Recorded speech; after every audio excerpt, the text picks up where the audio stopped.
4th down and 6. Olbridge gotta have it. Shotgun formation. Nugent, a lot of time. Rolls out. He's running out of space. Will roll the other way. They look, corner of the end zone. Touchdown! Rowan heading for the touchpad with the lead. And the props will take the men's 400-yard freestyle relay. Andrews will be in shotgun. He takes the snap, fakes the handoff. He'll throw it down the left sideline. He's got a wide open receiver. He's got the touchdown. Motion man is Simmons. Trotman throwing towards Simmons down the field, and he makes the catch in traffic for a Bearcats touchdown. Back to pass, middle of the field. The catch is made by Britt. She's off to the races at the 40, the 30, the 20, the 10. Britt is in for the score. Back on in, here's Yoxon. Yoxon to the backhand, trying to go to the front, makes the move and shot, and he scores! Gracie comes set and delivers. And that's it on the ground to second. Throw to first, in time, and the ball game is over. South Shore survives a late scare, and they are the 2024 New York State Little League Baseball champions.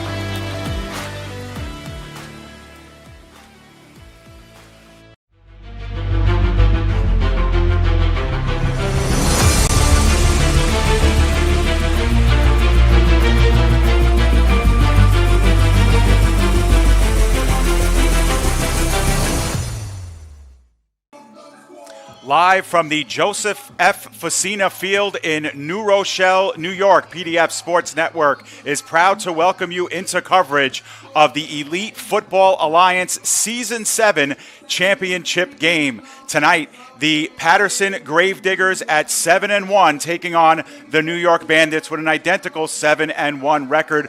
Both teams coming off semifinal wins a week ago to get themselves to this championship game. The third meeting between these two teams in a season series that ended one game apiece. Good evening, everyone. My name is David Pizzuto in the booth, solo for now, but with the promise of Joe Foreman coming during the game, and I'll have some special guests during pregame and during halftime as well for this one, so stay tuned. Before we welcome in our first guest here during the pregame, we'll talk a little bit about our matchup here tonight. The New York Bandits and the Patterson Gravediggers have been holding court pretty much all season long in the Elite Football Alliance. The Bandits undefeated until towards the end of the season. Their penultimate game against this Gravediggers team was their only loss, a 26-22 loss against Patterson, which makes the Patterson Gravediggers the EFA's hottest team officially. They've won 6 straight games, including their semifinal win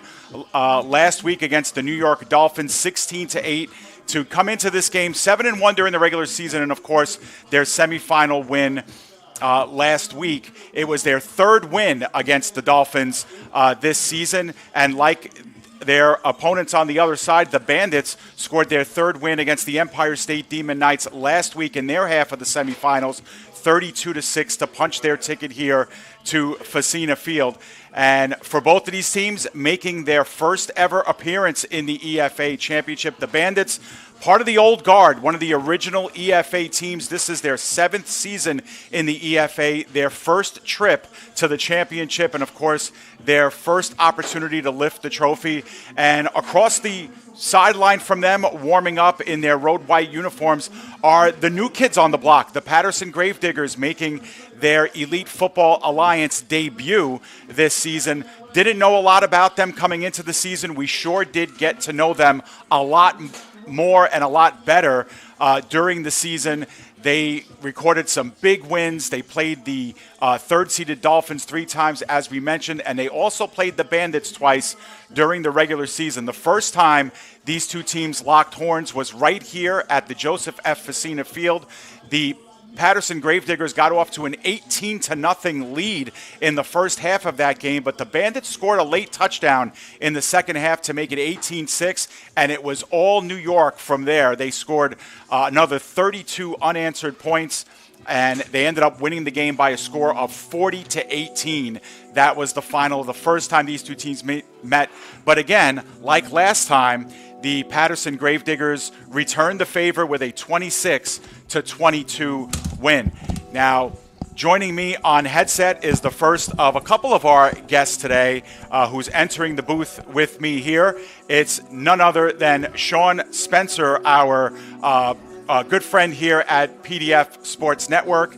And Sean, we're going to get you on camera here in just a moment. There you are. And of course, we'll introduce you here. Sean Spencer is the owner, the head coach of the Empire State Demon Knights, but probably more so than that, Sean, you are an integral part of the Elite Football Alliance, what it does, how it operates. Before we get to talking about the league itself, tell me about your impressions of this matchup here today, the third time. It will be the charm for one of these teams. Yeah, it's going to be a great matchup. I think really it's going to come down to who plays better, either Lamar or Dave, the quarterbacks for both teams. I think it really comes down to how they play. If either of those guys has a great game, it's going to be a runaway. And it's going to come down also to the defense. Last season, the Bandits were in real bad shape, and they revamped, got a few new guys, some new coaches, and now it's a completely different team. And you look at what they bring to the table. I just don't see this being a high-scoring game. I think this is going to be who makes a mistake first, it's going to come down to who fumbles or who throws an interception and it goes to the house. Really, that's what's going to come down to this game. So it really works down to the quarterbacks, who's going to play better.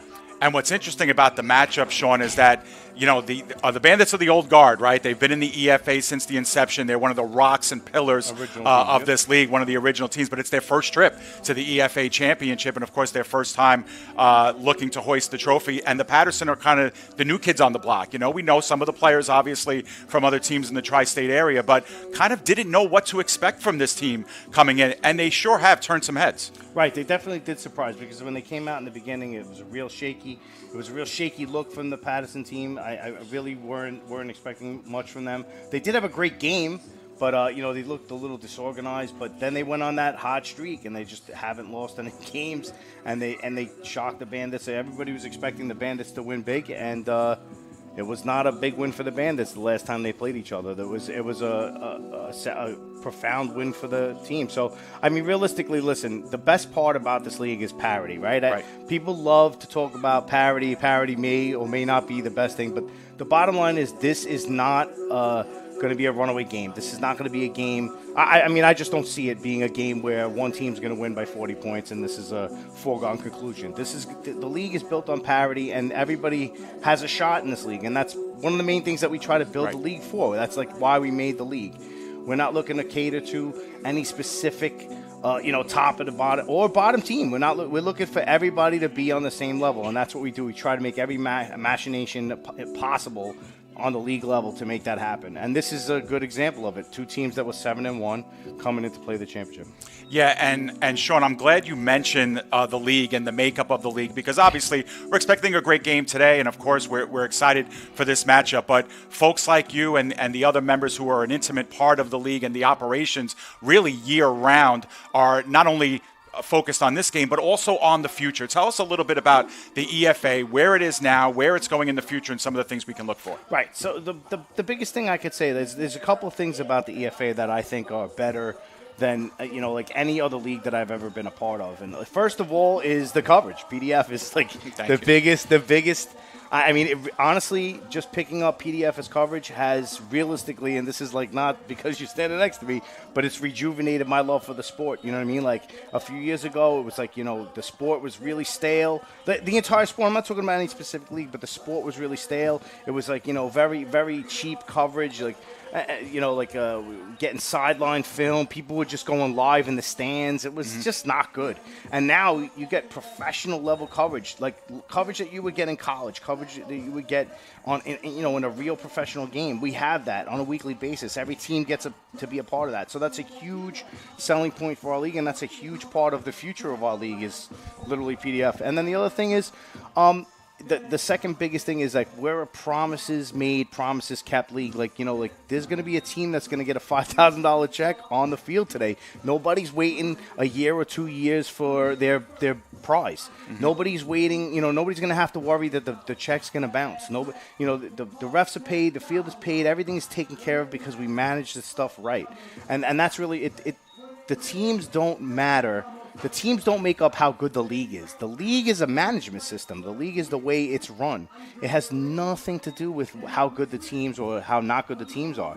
And when you're organized, when you have an organized management staff, you get things done, and things aren't like always. Listen, semi-pro it's semi-pro for a reason. It's semi. Sometimes it's more semi than pro, right? I've been saying that for years, right? But semi-pro is there's a lot of there's forfeits, there's cancellations, there's moving the games around, but we manage it like that. That's the best part. We make a promise that everyone's going to play their games. People are going to play games here. We don't have paper champions. I've seen leagues where a team wins 1 or 2 games, and then the rest of the games are forfeits or nonsense games with out-of-league games with teams that have 10 guys or whatever, and then they go play in the national tournaments, and then they tout an 8-0 record, and they played 3 games. You know what I mean? Like, it's to me that's absurd. Here, everybody plays 6 or 7 or 8 of their games. Everybody play. We bend over backwards to make the games happen, to make sure that anything that happens during the season, we manage it, and that's those are the 2 selling points that I could say are the best thing about the future of this league is it's not going to go away. That's what we're about. We're about managing the semi-pro in the best fashion possible. And speaking of that management, Sean, we know, and this is one of the things that when we speak during the off season, there's constant calls with other teams. The makeup of the league changes from year to year, but of course one of the real feathers in the cap of the EFA is that you've been here. This is year 7 of the EFA. There's always an outstanding product. The championships are always dynamite. There's so much fun to cover and so much real talent on the field. And, I think that's really what the showcase is we get to see some players who are at the end of their careers, semi-professionally, and some who are just developing, who are, new players who we're going to be mentioning for a long time. So semi-professional football in this area is really a cultivation of talent, a brotherhood and sisterhood, if you would, of the football community. And nowhere is it showcased more than on the field every year. Right. So, like, the perfect example, like Lamar Johnson and David Ugarte, the 2 quarterbacks today, like I mentioned them before. These guys are, they're the up-and-coming people in semi-pro football. Like 5 years from now, 6 years from now, whatever it may be, those are the guys that people are going to be talking about are the rocks of semi-pro. The guys that were playing in 5-star, like most of us have retired or on the, we're on the twilight, the cusp of retirement. Who's going to be the new story? Who's going to be who's going to catch the torch that we pass on? And these are the guys, the Patterson Gravediggers, a great team. Like I said, they came in shaky, looked a little chaotic. But they turned out to be an awesome team. 0 problems the whole season. You know what I mean? Like, they did everything that we asked them to do. A couple times we had to reschedule games. We figured it out. Everything was managed. They were great.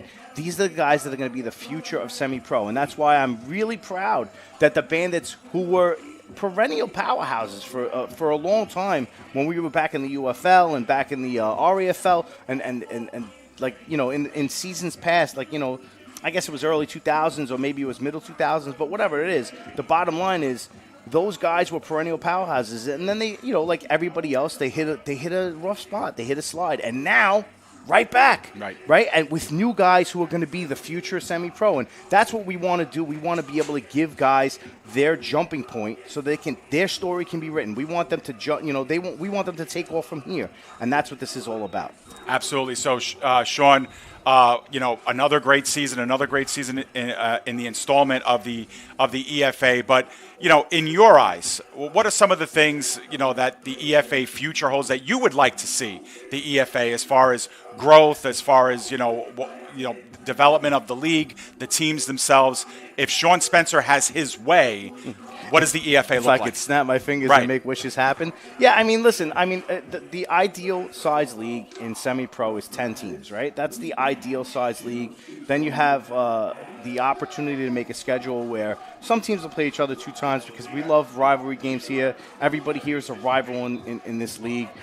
But you wouldn't have to play 4 rivalry games a year. Right. You know what I'm saying? You wouldn't be forced to. So, I mean, ultimately, if you get much bigger than 10 teams in the season, right, then you're going to have to do a lot of traveling. We're not trying to make anybody travel. Travel is the bane of semi-pro teams' existence. It really kills teams. If you're 0-5 and your next game is in Connecticut, you're highly likely to, make that phone call on Thursday. We're not making it, right? Or on even worse on Saturday.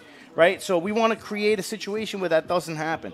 So realistically, what we're looking to do is we're looking to make it get to 10 teams. So if I could snap my fingers and make new teams, I would, right? But the reality is there teams that are going to come and bring something to the table here, that they have a good standing with us, that they didn't leave in a bad standing. There have been teams that have left us in bad standing, but to be real, I'll be honest, most teams when they leave, it's because they fold.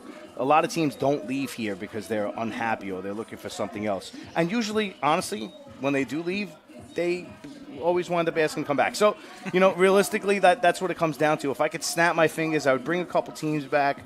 I would start a couple of other new teams. I would expand into Jersey. I would expand into Connecticut. I would expand maybe a little bit into upstate New York, because I think a 90-mile radius is perfect.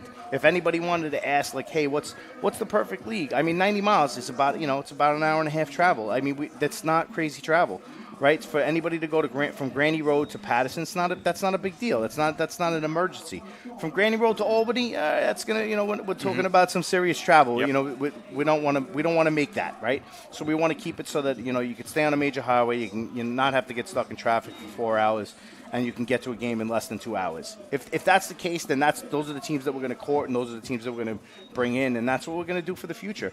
And other than that, I mean, I was a big All-Star Game guy back in the day. I would love to bring back the Ironman Challenge. I would love to bring back the Quarterback Challenge, the things that we did for a little bit of money, get these guys a chance to showcase their abilities, but not in a game, like in some kind of a competition where they can really show us, like, hey, what they're all about. And listen, like I said, we're going to open that book and give them that page so that they can write their story, right? Because there's a lot of guys in semi-pro, and they had their opportunity, and they're still writing their stories in semi-pro.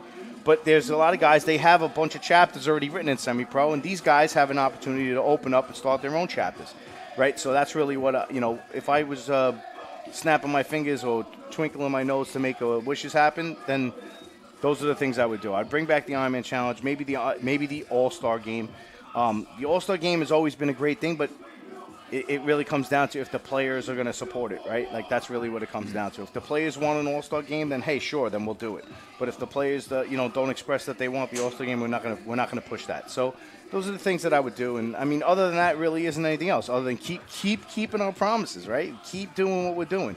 Keep making these fields happen. Keep making these games happen. Keep making sure everybody plays their games. Keep making sure that teams don't forfeit just because there's no refs or because there's no, we couldn't organize something. If we have to reschedule something, reschedule it. If we have to bend over backwards to make games happen, we'll do it. And that's what we, like I said, we'll just keep doing that. That's the future. Absolutely. Well, Sean, thank you for some of these words and some of the, perspective on the league itself. The referees are on the field. The officials have visited both sides. And it looks like we're getting closer to kickoff. Let's bring it back full circle. Sean, we see the graphic on our screen. Both of these teams 7-1. You faced the Bandits 3 times this season. Correct. And last week, obviously a very tough loss for your troops, but you got a pretty good look at a Bandits team coming off of a loss. Last time they were on the field, they had lost to this Patterson team, but I think they rebounded really well against you guys last week and seem primed and ready for another good game here tonight. Right. So, I mean, I would say this. I mean, the Bandits definitely were organized. The Bandits definitely were prepared. I can tell that the Bandits were practicing. I can tell that these guys are ready. But again, like I said, there's parity in this league, so this is not a foregone conclusion. The Patterson team could come out and score. I mean, both times I'm pretty sure both times they played the Bandits, they jumped out to an early lead. Yes. You know what I mean? So realistically, nobody knows. You know what I mean? Like, right. We don't know. We could speculate all night, but I mean, the reality is, like, again, right now I'm looking at the Patterson team. I don't want to say they look light, but they're not as hefty on the sideline as the Bandits. So if I would say there's an edge. The edge is on, hey, listen, the Bandits definitely need this win. They definitely, for 2 seasons, I believe they didn't have any wins, right? So what a story, right? What a Cinderella story, right? You go from having no wins, you pick up a couple of guys. We're not talking about selling out and picking up a whole new squad. They picked up a couple of dudes, and all of a sudden now this team can go on the road and probably take on anybody, anywhere, anytime. And, listen, good luck to both of the teams. I don't have a horse in this race. The Bandits are a longtime rival of mine. Patterson, a new guy, they're new guys. The Gravediggers are new guys. They have to really prove themselves to us, you know what I mean, as a league. But I mean, if I had to give any edge, I would give an edge to the referees. Well, they're going to be on display. Of course, they always matter, and of course, they always play a big role in games like this. And listen, this is the third installment of this series. The Bandits have taken one.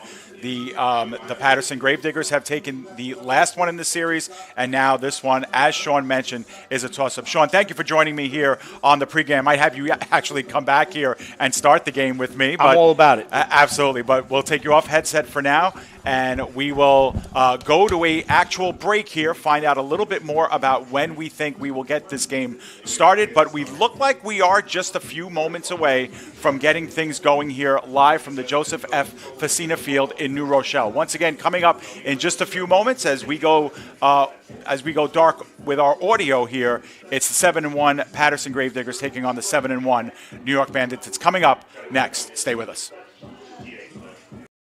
Welcome back here to the Joseph F. Facina Field, New Rochelle, New York, site of the EFA Season 7 Championship, and you can see it now on your screen. We are getting set for our coin toss here, and one of the things that we like to analyze here is the coin toss and the decision that comes with it. Of course, at this level of football, really every level of football, time of possession, field positioning, so important, and being able to set the tone early with your offense, sometimes advantageous to get the ball first in these situations. And we'll see how this one goes. Both sets of captains out there now. Thank you. Have a great day. I'm in the booth. And as we mentioned, or as Sean Spencer mentioned during the pregame, of course, Patterson in their inaugural season in the EFA, their one loss early on, it was in week 3 of the EFA season that they suffered that loss to the Bandits, a game that we had here on the PDF Sports Network. And it was a game where Patterson got out to an 18-0 lead. And looking at the live chat of that game, a lot of people thought it was going to be over very quickly. But the Bandits scored late in the first half. They ran back a kickoff in the second half. And then they were well on their way. 40 unanswered points. And it led to the Bandits winning that game 40-18. But Patterson got off to a lead in their final game of the season that was played on the field and returned the favor 26-22 in the other matchup. And it will be the Bandits who have won the coin toss. They have deferred until the second half, and they will kick off. So we are going to see Patterson's offense on the field first.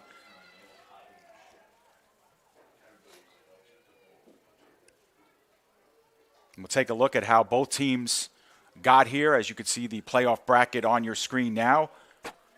The Bandits at McCombs Dam Park last week in the game that we covered here on PDF, a 32-6 winner over the Empire State Demon Knights. They got off to a huge lead, 26-0 at the halftime break, and the Bandits' defense did pitch a shutout. The Demon Knights scored on defense in the second half of that game to break up the shutout, but otherwise the Bandits coming off a very strong defensive performance, and their defense will be out on the first possession of this one. And the Gravediggers had to sweat one out last week after 2 shutout wins against the Dolphins during the regular season. They take the playoff meeting 16-8 in a game that came right down to the fourth quarter.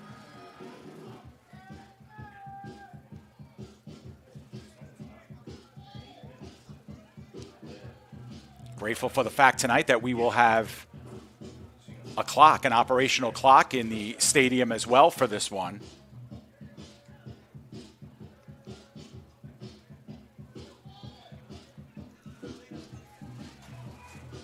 And while we wait for our color analyst Joe Foreman to join us in the booth, Sean Spencer is going to put the headset on, provide some color commentary for this game. I'm a very colorful person. That's right, and we appreciate that in broadcasts like this one. Sean, if you need rosters, they are here for you for both teams. And as Sean mentioned, once Patterson gets their offense going, all eyes on number 1, Lamar Johnson, who's been just electric this season. Just as good a runner as he is a passer, and the threat always to score when he touches the football. That one is played end over end at the 15-yard line, far sideline, blocking, developing, and spilled out past the 35. I believe that was Khalid Brown on the return, and Patterson will have the ball first outside of their own 35. Right, it looks like they got it back to the 36-yard line, 37-yard line, which is typical of any semi-pro game. Pretty much everybody gets it out to the 40. Right, but that's something that we have to keep our eye on, too, is field position. Makes a big difference sometimes in these games, especially, as you said, Sean, you'd expect a low-scoring game, and that's kind of what we've gotten in the past in our championships. Of course, last year, your team, the Demon Knights, with the New York Bears, got off to a pretty hot start, but it took the Bears a long time to kind of get their offense rolling in that game. Yeah, it was a good game. We definitely had a great game plan, but I gotta give hats off to Juan Rodriguez. He came out and threw 5 touchdowns against us after being down 12-0. It was an excellent game for him. So they'll operate with 2 players in the backfield with Johnson, and now spreading out wide is Adams, and it will be a designed keeper, and taking the long way. Looked like that was. Now, I think that is Johnson back there, but I think he's wearing 0. Or was he wearing 0? Or is he wearing? I don't know. I don't know what. I think he's wearing 8, which is Waleek Huffin. Right, the Gravediggers have a light-colored number on a light-colored jersey. Not my favorite thing. So it is Huffin, the quarterback of record here, and he went backwards for 5 yards on that first play. Ill-designed. Yeah, looked like a keeper all the way. Well, they definitely kept a loss in the backfield of 6 yards. So 2nd down and 16. Not the way you want to start the game here for Patterson. Setting yourself up 2nd and 3rd and long. Right. Chance to cut into it here. Yep. Set you up to have to play. Oh, well, I was just about to say, and then you have to pass until they ripped off a 10-yard run. Yeah, working hard yards by Albert Canty that time on the ground. He gets it back to the line of scrimmage and more. Sets up about a 3rd and 7 coming up. Ball spotted on the 39.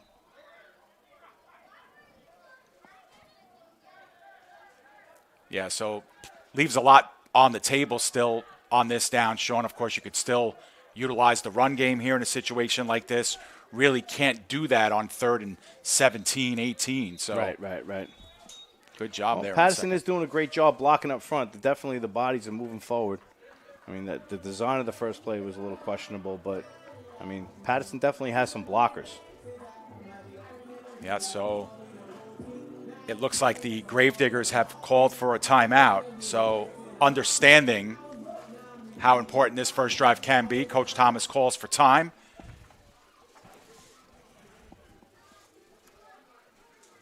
Got to give a shout-out to Baby Bus, Donnie down there for the DJ. Does it for us almost every year. Does a great job making some music for us. Yeah. As soon as I said that, he stopped playing music. So Good atmosphere as always, though. A lot of families coming out to this game as well. And got really blessed with the weather this football season too. This is another funny point that we always bring up every year is this is football weather. This is what we want to play our championship in. This weather. Right, so if we started much earlier, then we would be still in the heat, and if we start much later, it's going to be brick out. So this is pretty much the ideal time to play. Yeah, cool enough for the players anyway. Perfect. Huffin, good pocket, unleashes one, and it's off the fingertips of his would-be receiver Jameek Williams. A little too far extended. That was in heavy traffic. It'll be 4th down. Right, but that was some great blocking. He had plenty of time. Nobody anywhere near him. Not anybody within 5 yards of him. So now, Sean, again, the game within the game here, looking at the yard line, 4th down and 7 on the 39-yard line. What do you do in a situation like this if you're Patterson? Are you asking Sean what he does, or are you asking? I'll ask Sean what you do. Semi-pro? You're going to have to put your coaching hat on for this one. I mean, listen, right here, I mean, we're punting, but I mean, if it's even 5 yards further, we're going for it because you're going to play the game. Most of the games we played a fist fight at the 50-yard line. That's really what most of the games we played at. It's really you don't really gain much by punting here. So and they're going for it. So 4 wide receivers, running back chips, but it's not going to be enough to keep the Bandits wave from getting in there there on Huffin. He gets spilled at the 35, and the Bandits will take over on downs at the bottom of that pile for the Bandits. Number 14, Enrique Bermudez. Right, almost from our mouth to the football guard's ears. He takes a sack here, giving them short field. Basically, the ball on the 35-yard line. It's not looking good for the Patterson Gravediggers right there on that call. If you punt, maybe you get the ball down to the 30 or the 20, and now they got to go, long field. But now you're giving them a short field. They're really amped up. They just had a big win against the Demonites last week. I don't know. This was, this is a little bit of maybe playoff inexperience, right? These guys might not have ever played in a playoff and semi-pro before. This could be a little playoff inexperience for them. Yep, and here's the danger with going for it. Of course, you get the ball first in the first half, are unable to register the first down, and you've given the Bandits the ball at your 36-yard line for their first offensive series of the game. Right. Well, listen, the Patterson Gravediggers have a great defense. Maybe they're going to show a little bit of something here. But this is the first opportunity. Like I said, if Ugarte has a great game, this could be a runaway. Yep. And Ugarte, left-handed quarterback, it has to scamper, and on the run throws it but out of bounds. Good coverage down the field. Ugarte made his own time on that one, just couldn't hit.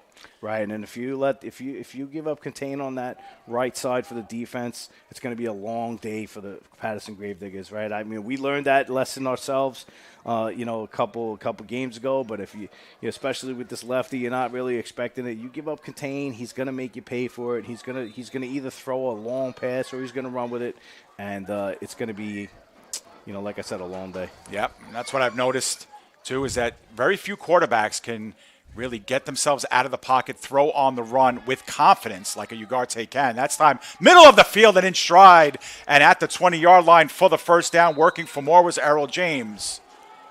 Had a big day last week. You're very familiar with Errol James. Yeah, Errol used to be on our team. Yes, he did. Well, I'll be politically correct and not say anything about it. No, Errol's my friend. Errol's good people. I wish him nothing but luck today. I hope he scores here.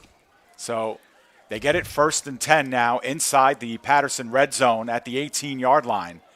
12 and a half minutes to go here, first quarter. Well, Bandits doing something new with the offset eye. Offset eye and 2 wide receivers near side. Oh, under center. Ugarte will work under center and will give to the deep back on there, but Patterson all over it as Tashea Hollington had nowhere to go. Right. He didn't, you look at the lineup of the defense, they're going to play run on when you come under center and you play offset eye. It looks like they really weren't worried about any kind of pass, which could, later in the game bite them. Yeah, Gutierrez made the stop on that play as well, so great job that time for Patterson, and it was a loss of about 3 yards, so it'll set up a 2nd down and 13. But again, going back to the questionable decision of not punting on the 40-yard line, now they're still within field goal range. I mean, listen, semi-pro, not too many teams are going to try a field goal from this situation. Right. So it's really realistically 4-down territory here. But, had they punted, they might, playing the defense that they're playing, they might be receiving a punt instead of, being in watching 4-down territory here. Same formation now with motion left to right. Ugarte, deep drop, and he's under pressure. Quickly got it off. Catch was made and unable to break through the original line of scrimmage that time. Nice job by Ugarte to not only get that play off, but right into the waiting arms of Juan Colon, but he gets spilled after a gain of about 2. Right. Two Patterson Gravediggers came quickly downfield, make the tackle. One of them seems to be hurt. He's not getting up. Can't really make out the number from here. Yep, and while that timeout is on the field, we'll get another chance to see that play here. And you could see the immediate rush coming in from the right side in just a moment on your screen.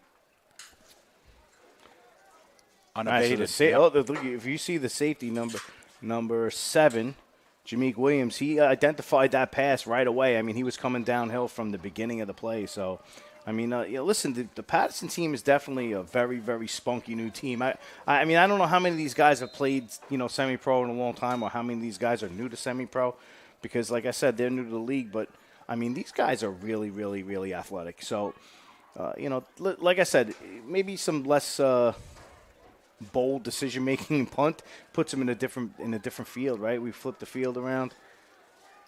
And these guys, if they play good defense, again, it's going to come down to the quarterbacks, man. It's really going to come down to who makes a mistake, who botches it up. And one of the things you mentioned, both teams with a kicker on their roster, but not expected to kick here from this distance. In motion. Good rush, stepping up into the pocket and firing for the first down and a little bit more. The Bandits get it. And a nice job that time of coming down with it in traffic by Terrell Christian. A touchdown last week and adds a big first down that time. Right. The Bandits this season have really been making love to that flood play. They put a guy in motion, send somebody down the sideline on a wheel, and then they're taking advantage of those natural gaps over there in the defense. And to be honest with you, with Patterson putting so much pressure on the quarterback, or attempting to at least, there's going to be a lot of open space for them to catch the ball. See what happens after this play. We'll get another look at that perhaps. But for now, first down and goal for the Bandits. Operate once again up the middle, the handoff off the left side. Nothing there. Good job that time.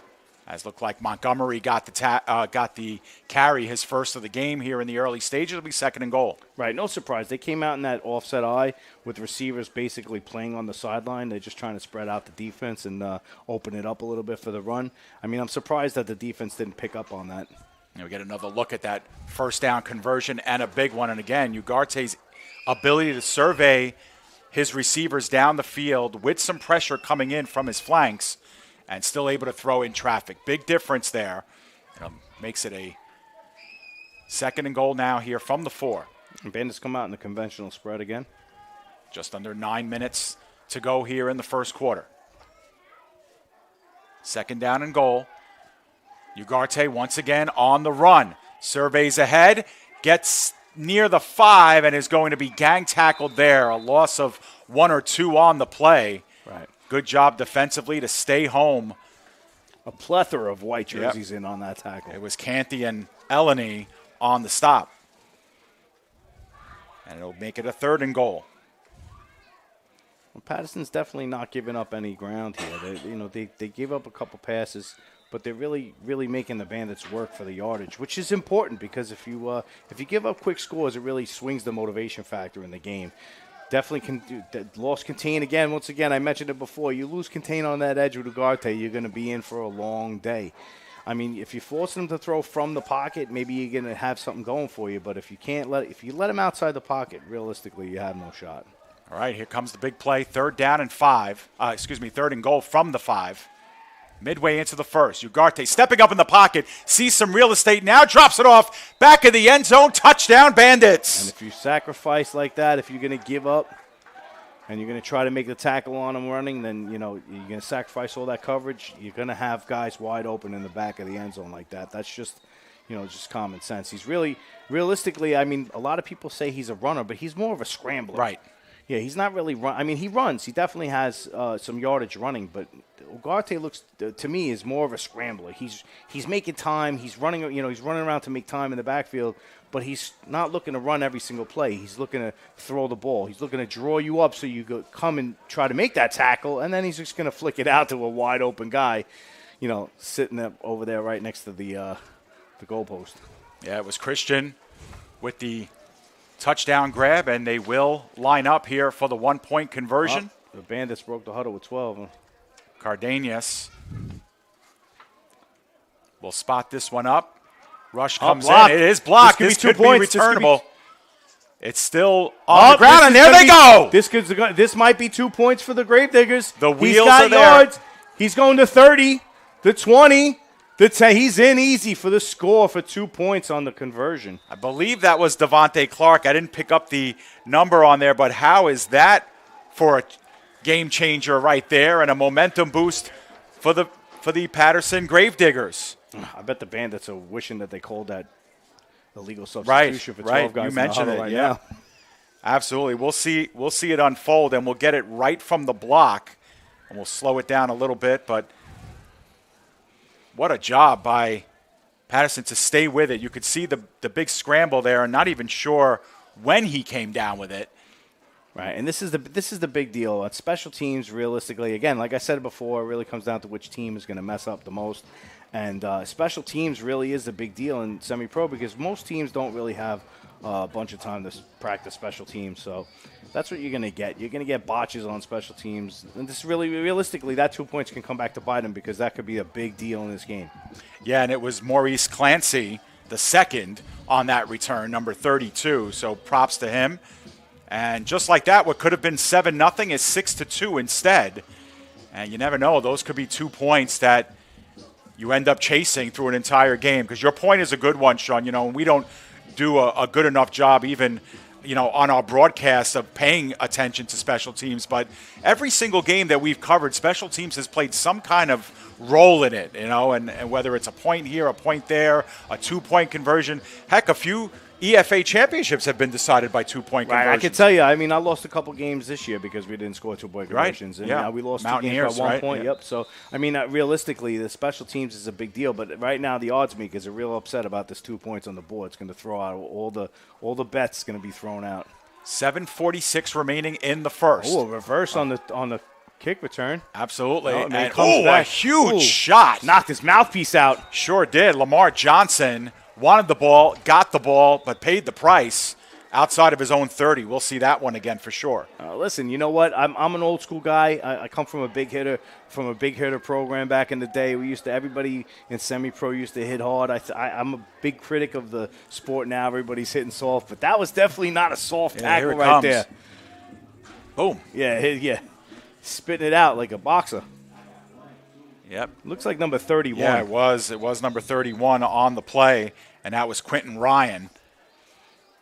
The good finish on Johnson.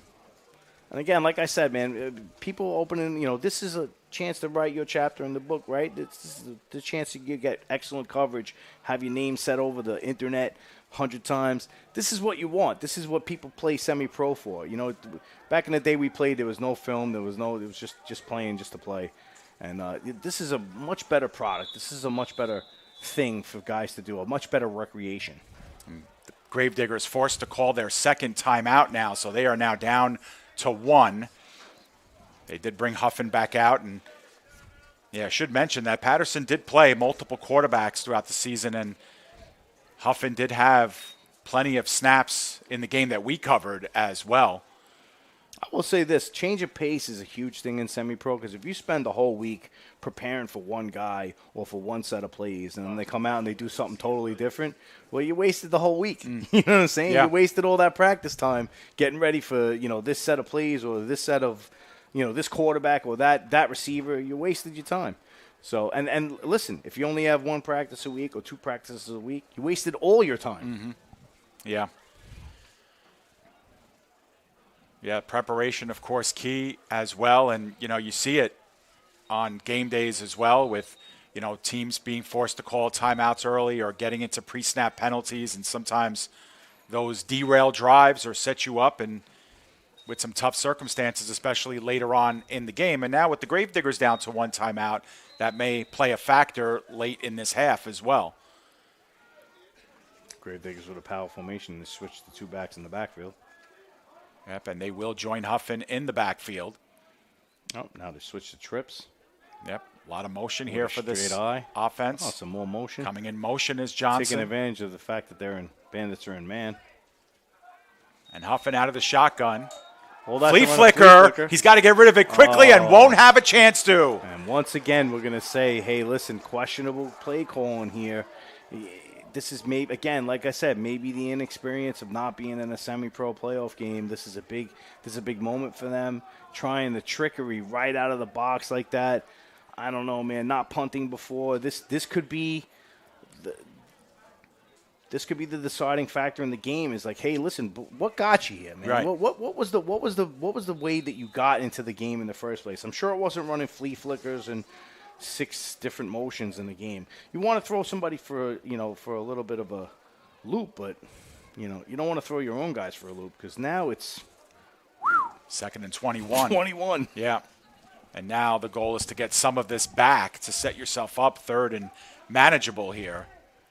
Oh, they And run the ball again. Run the ball, yeah. They had success on their 1 rush the last time. And looks like the ball came out, but they're going to whistle that he was down at about the 25-yard line. Yeah, you know what? Honestly, not whether he was down or not, his forward progress was stopped. So, that's another thing that bothers me in semi-pro. Guys always think like, oh, listen, he was still squirming around. Like, he wasn't moving forward. So, the whistle's blown, the play is dead. Yep. That's not a fumble. So coming upon 6 minutes to go here in the first quarter, the Bandits on their first drive of the game, scoring from 5 yards out. Third and what looks to be 16.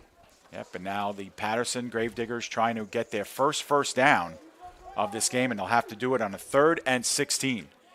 Empty backfield now with Johnson coming in motion. Two wingbacks to one side, some motion. Huffin drops back under pressure, surveys, looks in the flat. The pass is complete to Guest. Guest bounces off a couple of Bandits, gets it back to the original line of scrimmage, maybe another yard or two, but it's going to be 4th and long. Right, so now here we're going to see if, like I said before, and again, not trying to influence it one way or another, but, this is the time where, hey, look, you're down by 4 points. Is there really a reason to panic and go for it here? I don't think so. I mean, like I said, I've been caught up in the heat of this moment myself many times and made the wrong decision, but I'm going to say right here, this is a smart punt if they punt the ball. Yeah, but it looks like that is what will happen. And back deep for the Gravediggers is Edwin Eleni to get this one off. And this guy's an excellent returner. I wouldn't kick it to him. I would definitely kick it to one side or another and try to get this ball out of bounds. A lot of confusion here, I think, on the Bandits' sideline. Big rush rush coming in. That's a good punt. End over end. It's still skipping. Oh, he's going to touch it? 20, he will touch it. Yeah, James gets pushed right out of bounds. Gets pushed out. Just didn't have enough real estate to gain the edge there as Canty was able to get James out of bounds. And the Bandits will start their second drive of the game, 1st and 10, a lot deeper in their own end this time. And listen, again, like I said before, if Errol makes a mistake here, touches that ball a little bit too late, that's what I was talking about when I was saying before, like which team's going to botch it, right? Which team's going to fumble this game away? Because you make a mistake like that, now the whole momentum's going in the other way. Sure. So, realistically, what got you here? No, I'm sure it wasn't, like crazy punt returns and reverses and flea flickers. Yeah. Realistically, you really got to settle down and decide how you got here in the first place. Yeah, and I know when we've spoken during pregame a couple times, Sean, you've always said it's about teams winning but also not losing, right? Or not giving the other team the excuse that they need to make the play that ends up burning you. Right. Listen, a lot of times, every semi-pro team goes home and says, hey, they didn't beat us, we beat ourselves. Mm-hmm. Everybody goes home and says that. And the reality is 9 times out of 10, they're right. Most of the teams fumble the game away. Ugarte, the fake, and throw it in the flat. Looks like coming down with it were the Bandits, and they got themselves a good 3 or 4 yards out of it. Hey, listen, a completion is completion. You're getting the ball out to your receivers. Let them get a chance. This Gravediggers team is really good at closing and making tackles. But, if you keep getting the ball out to the guys and they keep catching it, eventually something good's going to happen and things are going to go your way. I'll tell you what, these metallic numerals really take me for a loop sometimes when they get caught up in the lights. It's really hard to determine who some of these guys are, but the run up the middle gets about 2 or 3 hard yards for the Bandits. We'll set them some up now, 3rd and 5. That's what you keep. That's what you call keep an honest run. You're just trying to keep them honest, right? Not trying to get some yards. You're just trying to make sure that these guys aren't playing pure pass coverage. Yeah, so it's like just short of 5 to go here on this down. 3rd down and 4 coming up, and I believe the Bandits are 2 for 2 on 3rd down so far here tonight. On their opening drive, they scored on 3rd and goal. And you look at the field position right here. That punt was a good 30 or 40-yard punt, a net punt. And this is what you wanted if you're the Patterson Gravediggers. This is what you were looking for. You're looking for, hey, you can get a stop here, and then you could force the Bandits to punt, and it's a 4-point game. Showing blitz and perhaps coming in too soon, or getting an early start with the Bandits. Let's see, big call coming up here. If they blow it dead before the play, it's most likely on the offense. Yep, and it is indeed. So a 3rd and 4 now becomes a 3rd and 9. A little hot tip to the people out there listening. Yeah. It's a full start if it's on offense, and it's an offsides if it's on defense. Right. A lot of people just call everything offsides. I'm sure I've done it a time or two as well. I go back and listen to some of our broadcasts and say, well, no, that's not right. I call one team the opposite team. Didn't know in the moment, but. Yeah, well, when you're in the moment, but as a player, like I always have players, like they call one of our counters a reverse every time we run it. It's not a reverse. It's a counter. I mean, one day I will run that reverse off of it, but that's going to have to wait till next year. So 3rd down and 9. Ugarte looking on the near side now towards the middle. That might have been deflected a little bit. That was way off trajectory in the direction of Errol James. It'll be 4th down. I will say this, the Patterson front line on defense is definitely playing a little bit of bully ball right here. They getting into Ugarte's face and making him uncomfortable. That was definitely a poorly thrown ball. And again, like I said before, who's going to botch this game first? Mm-hmm. So the Bandits will bring out their punt team here. And setting up deep is the electric Lamar Johnson. We'll have some help back there as well, but Patterson fixing to get the ball back in pretty good position. And this is what you want right here. If you're the Patterson Gravediggers, you want to catch this return. You don't even want to try to make a block. You want to get a good return here, because if you can get a good return, you're going to be right in scoring position. And it looks like we might have a flag against the Bandits for too many men on the field. Woof. I thought maybe they would use a timeout. They did not. So they'll back them up 5 more yards. Momentum is everything in semi-pro. It's even more, I mean, listen, momentum is everything in sports, right? Everything in sports is momentum. But in semi-pro, it's even more because the team's ego is more fragile. You know, in semi-pro, it's just like the first team to score usually wins. Ugarte will do the punting as well. Takes it on a hop and just gets it off, and gets off a good punt. All things considered. Now it goes out of bounds, and we'll see where they end up spotting it. It'll probably be on the plus side of the 50 for Patterson, and it will be a 1st and 10 at the Bandits 45. But all things considered, that was a good job by Ugarte to get that off. I don't know if you noticed that. He held that ball a little bit extra. He was looking for a rough and punt right there. He definitely held that. He definitely delayed that. That was a smart play by Ugarte. Yeah, while we have a moment, we'll try and see it again here. If we can cue it up at just the right time, we'll slow it down just a bit. And here it is. You could see it skip off the carpet. And so mission number 1, get it together. And, yeah, there's that little pump. Yeah, he was definitely I think he was looking to try to get, roughed. Now, listen, a lot of teams do that. They throw the pass. They're not even looking to catch it. They're looking for pass interference. Good point here. Patterson on their 3rd offensive drive of the game. 2:26 to go. It will be a run, power up the middle. And they're pushing the ball forward. This is, once again, playing a little bully ball. Patterson came out here to block. On defense, the defensive line was definitely playing a little, playing stern. But the offense is definitely pushing the Bandits defense back right there. Yep, and if you recall from the first couple of drives, Sean, they went backwards on 1st down a couple of times. So just getting 2 or 3 there on that play, a positive thing here for the Gravediggers, who now can set up 2nd down and medium. Right, like I said before, man, what got you here in the first place? You know what I mean? Like, if you lose track of that, that's when you get yourself in some trouble. It continues to be Huffin working out of the shotgun. Patterson likes this formation. Yeah. They put wingbacks on one side, power wingbacks. Both wide receivers to the right, but they look up the middle of the field. But Huffin's going to take it down and run with it, and he gets about 3 or 4 on the play, closer to the 1st down. Looks like a short. Yeah, a couple of yards short.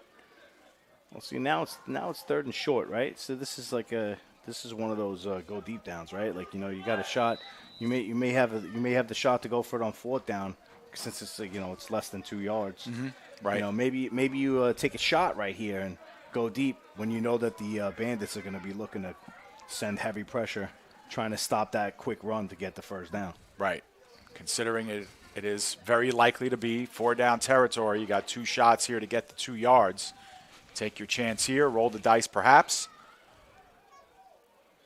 Be a crowded backfield as Huffin will work under center. Could be the first time they're doing this. And the pitch is to Johnson.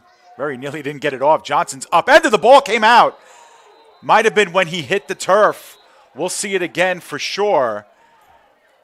That ball did come out right at the very end. Johnson kind of got helicoptered past the 1st down marker, and they are going to say he was down. Trying to make something happen when you, like I said, and again, I might beat this horse dead, all night. But, realistically, when you're in a playoff game, maybe you haven't been here before. Maybe you've only been here a couple times in, like, youth league or something like that. this is he was definitely down when that ball came out. But listen, they're going to take chances, and taking chances really could bite you. So it's 1st and 10. So Patterson took them till their third drive. Now that is the end of the first quarter. So we are at zeros here after 1. And at the end of a quarter complete, the Bandits have themselves a 6-2 lead. That 2 points did not come as a result of a safety. It came back as a result of a missed point after attempt by the Bandits. So, Sean, early impressions here after the first 15. Hey, both of these teams are playing playoff football. This is really what it comes down to.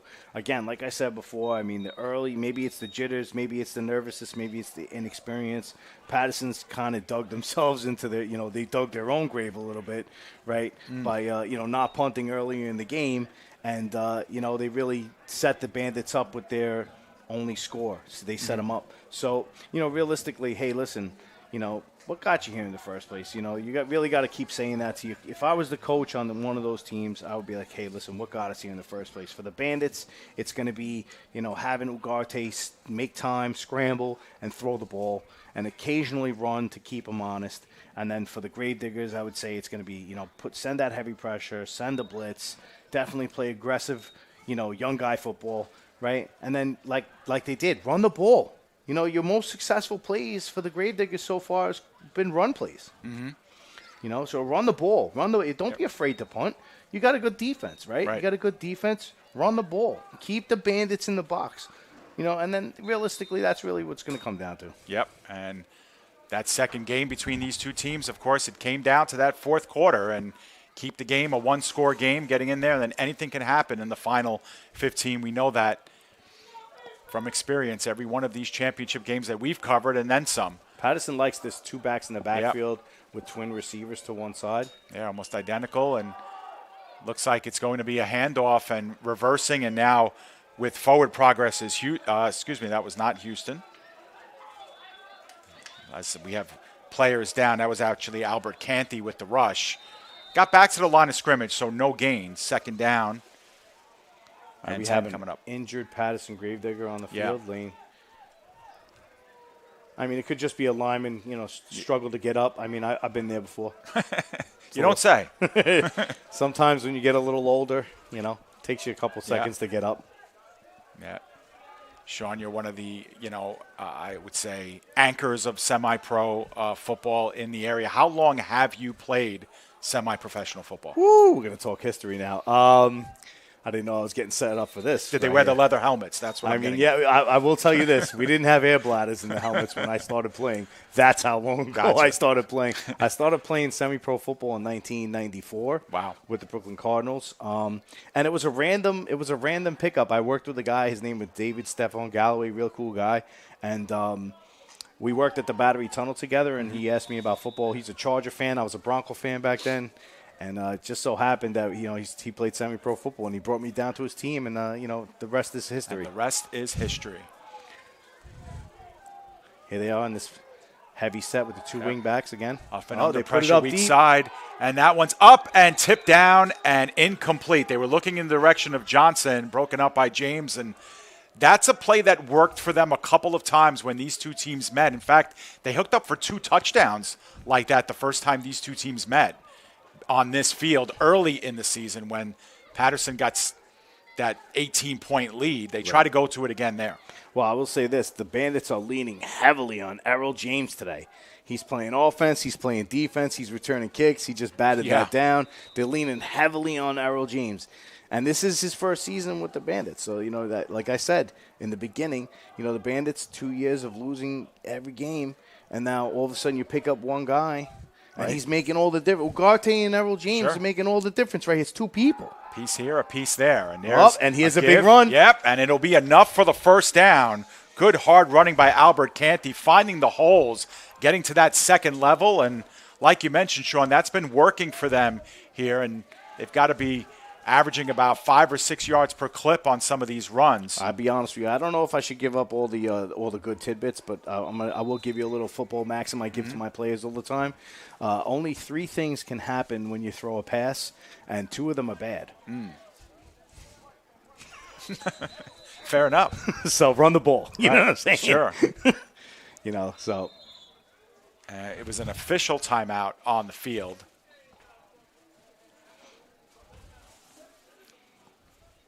Not quite sure what this was for. It might be for the chains or something to that effect, but 13:25 remaining in the first half. Opening stages of the second quarter here, live from the Joseph F. Facina Field. I'm David Pizzuto, being joined by Sean Spencer, who was nice enough to join us here for pregame and spend some time here in the booth while we wait for Joe Foreman to join us, who's about a couple of minutes out now. Joe hit some intense traffic getting down here.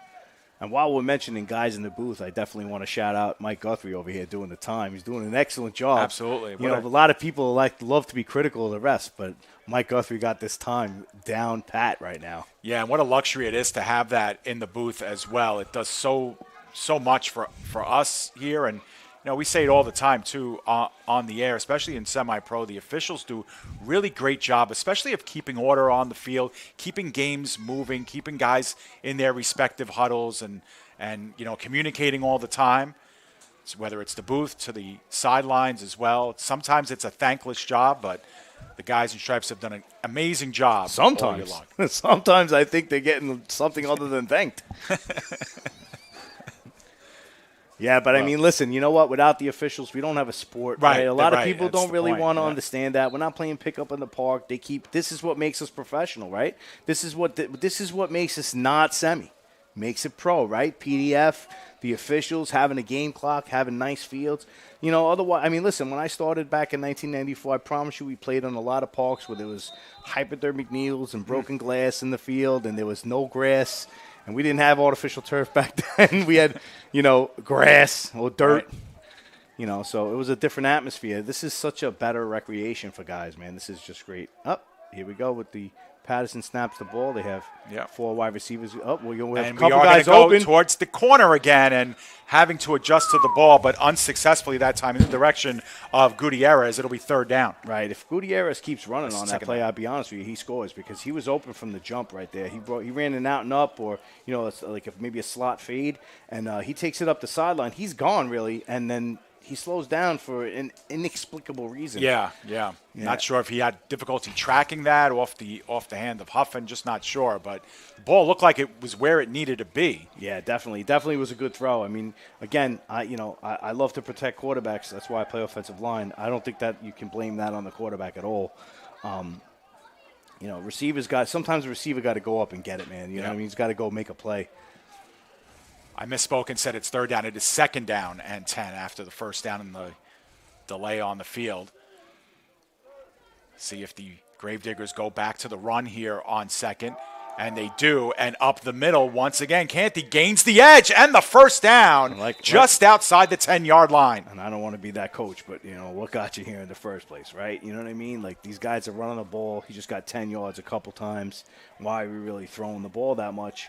It's questionable. It's questionable, right? It's a 6-2 game. You can score here. If you could score here, you could take the lead.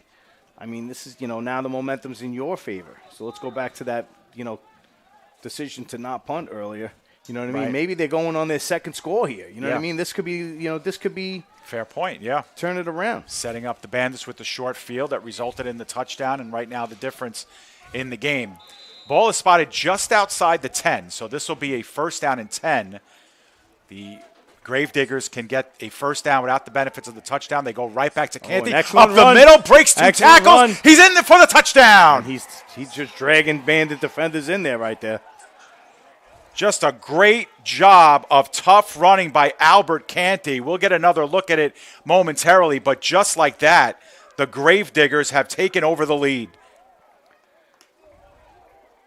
And like I said to you before, Dave, this is, you know, Patterson hasn't been here before. They're a new team, basically. You know, some of these guys play for Silk City Sharks. Some of these play for other Jersey teams. But I don't know how many of these guys are young, but the way they're playing right now, they're ready to go. They know what they're doing. They know how to win this game. So our score is 8-6 in favor of the Patterson Gravediggers. And see, this is where that 2 points really comes into play, right? Because if they get anything now, it's a 2-score game. Absolutely, yeah. They are going for 2 here. Not having a kicker, the bane of semi-pro teams. And after running for a huge chunk of yards, it's going to be Huffing back to pass. Looking in the corner, and that one is too far extended. There is a flag down right in the middle of the field, right where the ball was snapped, actually. And we'll see what results of this. Flag of that in that area, it's going to be probably defensive. Well, it looks like both teams are going back to their respective huddles. Chop block called on the Gravediggers, so that will be declined. And the score will remain 8-6 here. Patterson taking over the lead. They registered the 2 points after returning the conversion of the Bandits back to the house to make it 6-2, and now they add their first offensive score of the game. Sean, I want to thank you for being on headset through the first quarter and change. Hopefully we can welcome you back on maybe at the end of the game. Or let's turn it over to the professionals. All right, we are going to turn it over to Joe Foreman. Joe, who battled intense traffic. His goal was to be here by kickoff. And what time is it, Joe? It is 6:20 p.m. I am on my second call of the day. And I will admit I did make a wrong turn very foolishly at the end of my trip here. So I think the last 5 or 10 minutes are on me. But before that, it was all on the New York City traffic. I came in through Manhattan on the FDR and then traveled east back toward New Rochelle. Yeah, so Joe earlier today was at the college up Staten Island calling CSI basketball, and we got to hear you on the drive in to New Rochelle where we encountered some traffic as well, Joe, but we were able to get here early enough to get ourselves situated, and game started pretty much on time, and 8-6. I'm sure you were listening on the way. And, I sure was. Yeah. Sure was. And we got a good one here. The makings of a good one. 12:35 remaining in the second quarter, and as a result of that last chop block on the 2-point conversion, this kickoff is going to come from the 25-yard line, so the Bandits should see some really good field position coming off this kickoff. And field position always key in games like this, especially games that tend to be a bit more low scoring with 2 high-quality defenses. Obviously, special teams always a very important aspect of these games as well. We saw that earlier with the blocked extra point and the return. We'll see if perhaps the Bandits can repeat history on this kick return. Yeah, well, that's true. And right now, the special teams play, of course, made by the Gravediggers is the difference in the game. It's an 8-6 game, and that 2-point run back off the blocked extra point attempt, the difference.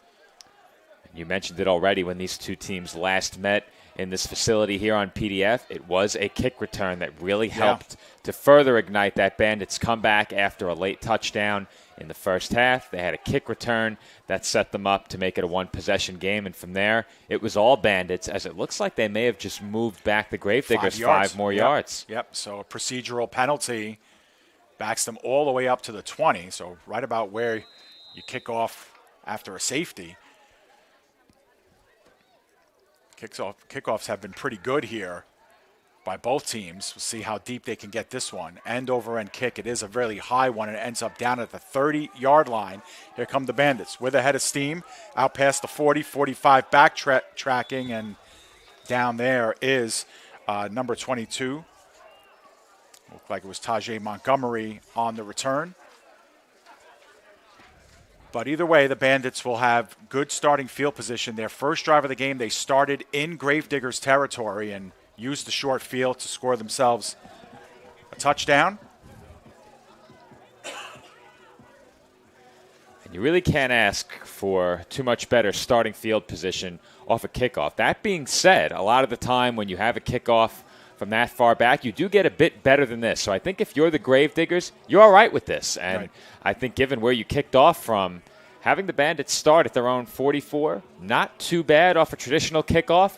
This is a pretty good starting field position as well. So I think both teams are satisfied with the outcome following the penalty on the 2-point try and then the kickoff. We'll see if the Bandits offense can put New York back in front. And they will operate with the single running back. Hollington in the backfield with Ugarte. There's a flag down on the near side. Ugarte going for the home run on first down, and that one was just underthrown. Got hung up there a little bit too long. This one might have been a free play. I think you're right, Dave. Yep. I believe it was. We'll get a look here on replay. It looked like the Gravediggers did jump. Ugarte caught it and wisely took a shot down the field. That should set up a first down and 5. Yep, and they were looking in the direction of James again. Had a flying start to this one. Now, did they advance the ball? Yes, they did. They All did. Right, so it's first down. So the down marker has to be advanced. So it'll be 1st and 5 here from the 49-yard line.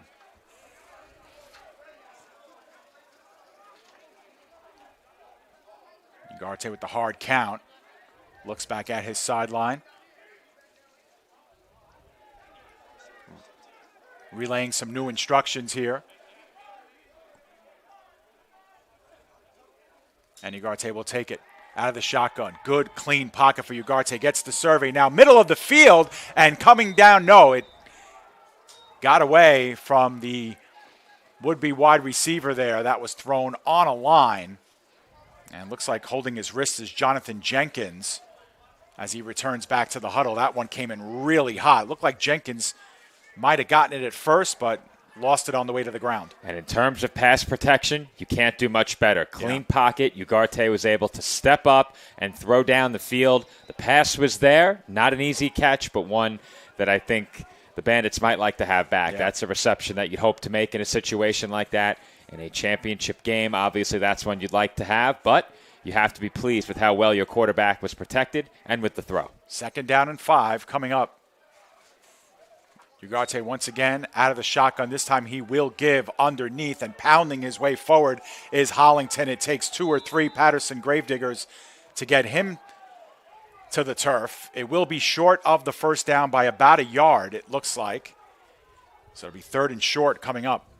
Hollington, just such a big back, so tough to bring down, and if he gets ahead of steam in between the tackles, good luck making that tackle one-on-one. You're going to need some help in a situation like that, as we may have to cut away here, or perhaps we could wind it forward a bit. Yep, Ugarte looks like it'll be an empty backfield for him when we come back to live action.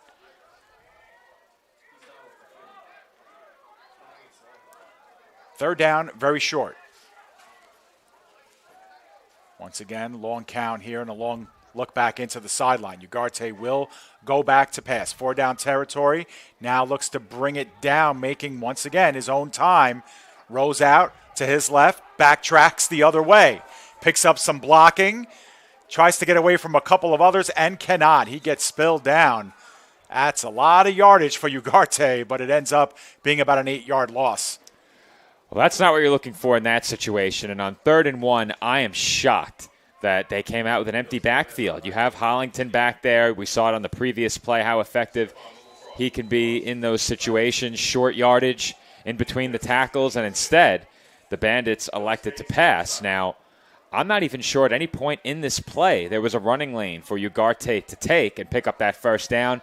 That's really great discipline by the Gravediggers. You can see it. None of those backers committed too much into the offensive backfield to try and chase him down. They let the men up front keep him in a reasonable area to make that tackle, and then they were able to finish it off well behind the line of scrimmage. Good job by Junior Buto to finish that play for the Gravediggers. No one came back for the ball either to help out Ugarte. Pressure on the other side, and that one nearly picked off. Almost stepping in front of one there was Adams, who we've seen on the offensive side of the ball. Lots of whistles here at the conclusion of the play. And if it's against the Bandits, it'll be declined, then it'll be Gravediggers' ball.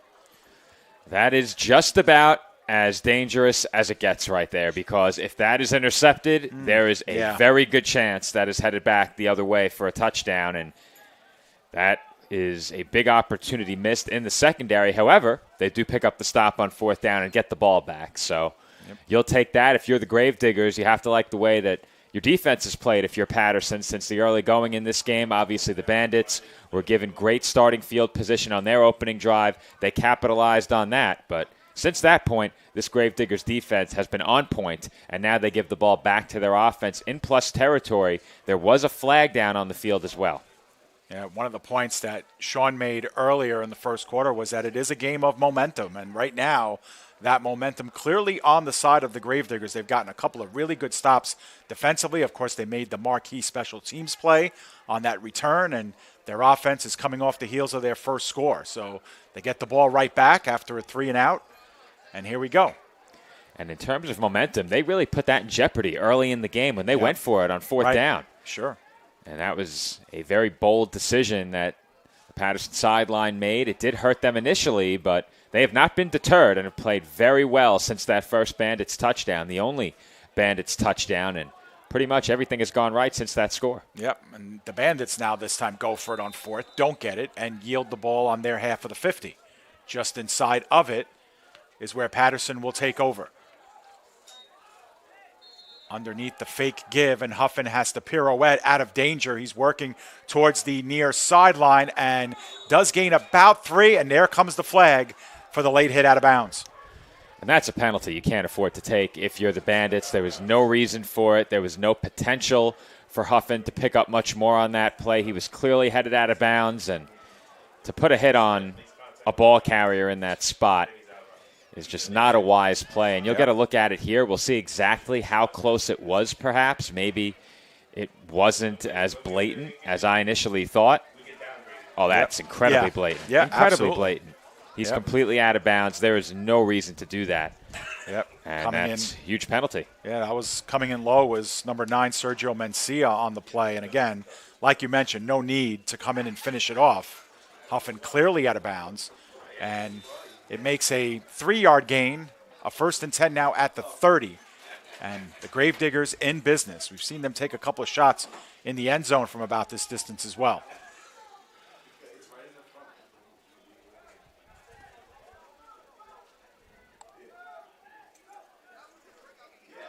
The give underneath. Reinforcements there to finish off Canty after a gain of 5 yards. That's something that Sean was speaking to you about while I was on the way here, is that really the Gravediggers' bread and butter in this game early on has been running the ball. And we saw that with Lamar Johnson throughout the season as well. I think we saw a lot more of Johnson in the first meeting, or I should say the first game that we covered. Yeah.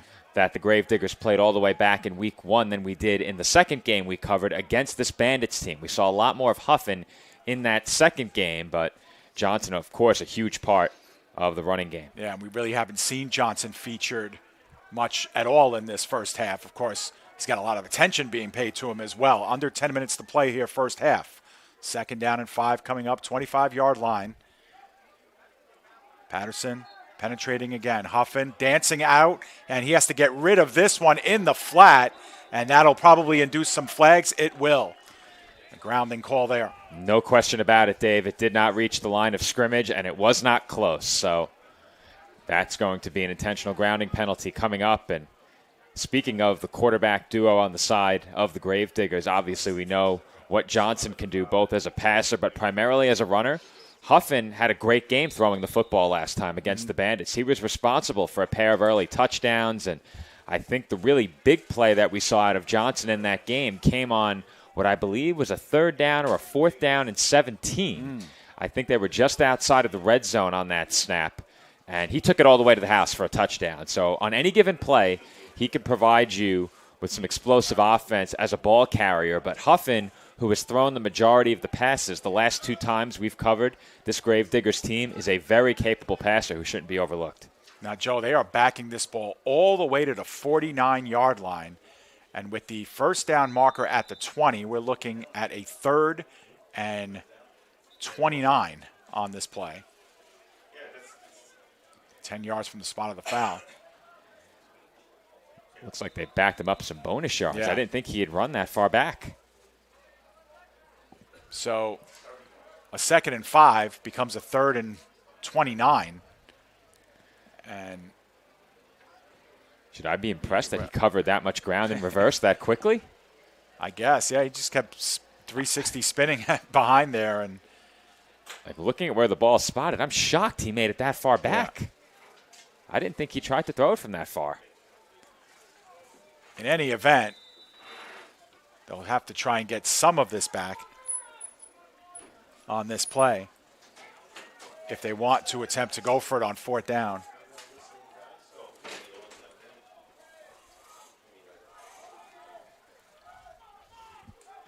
In motion is Gutierrez. Pass all the way. Huffin in trouble. Does get away from the initial rush. Throwing on the run near the sticks It is probably going to be a first down and still heading down the sideline. Touchdown for the Patterson Gravediggers. Unbelievable. Jameek Williams comes down, stays in bounds, and then tiptoes down the sideline for the score. Improbable on 3rd and 29. The first question on this play, how did Huffin manage to escape the rush? He was able to spin and reverse field when it looked like he was dead to rights in the pocket. Look at this pocket awareness. He just takes a slide step back, squares his shoulders up the field, and it makes that throw that much easier when you're able to square your shoulders to the receiver. Beyond that, the second question, how did the Bandits manage to break down to the point where they didn't make the tackle? Well, obviously, you have to respect the quarterback and rush in to try and account for him running with the football, but then to fail in an effort to make the tackle, it's hard to believe. Well, on the replay, Joe, that's the part that I was watching is what did he manage to gain the sideline there? It looked like a couple of the Bandits in the area just kind of abandoned the play, thinking that Williams was just going to try and get to the stick and out of bounds at the first down marker. They never thought that he was just going to continue down the sideline and go because they just gave up on the play after that. Shocking. Yeah, shocking indeed. And it puts the Gravediggers up by 8 points with a chance to go up by more than a touchdown and a 2-point conversion. Huffin, again in trouble, has to work back to the right side. That one almost intercepted, but it falls to the turf harmlessly. 2-point conversion, no good. And the Gravediggers hold to an 8-point lead.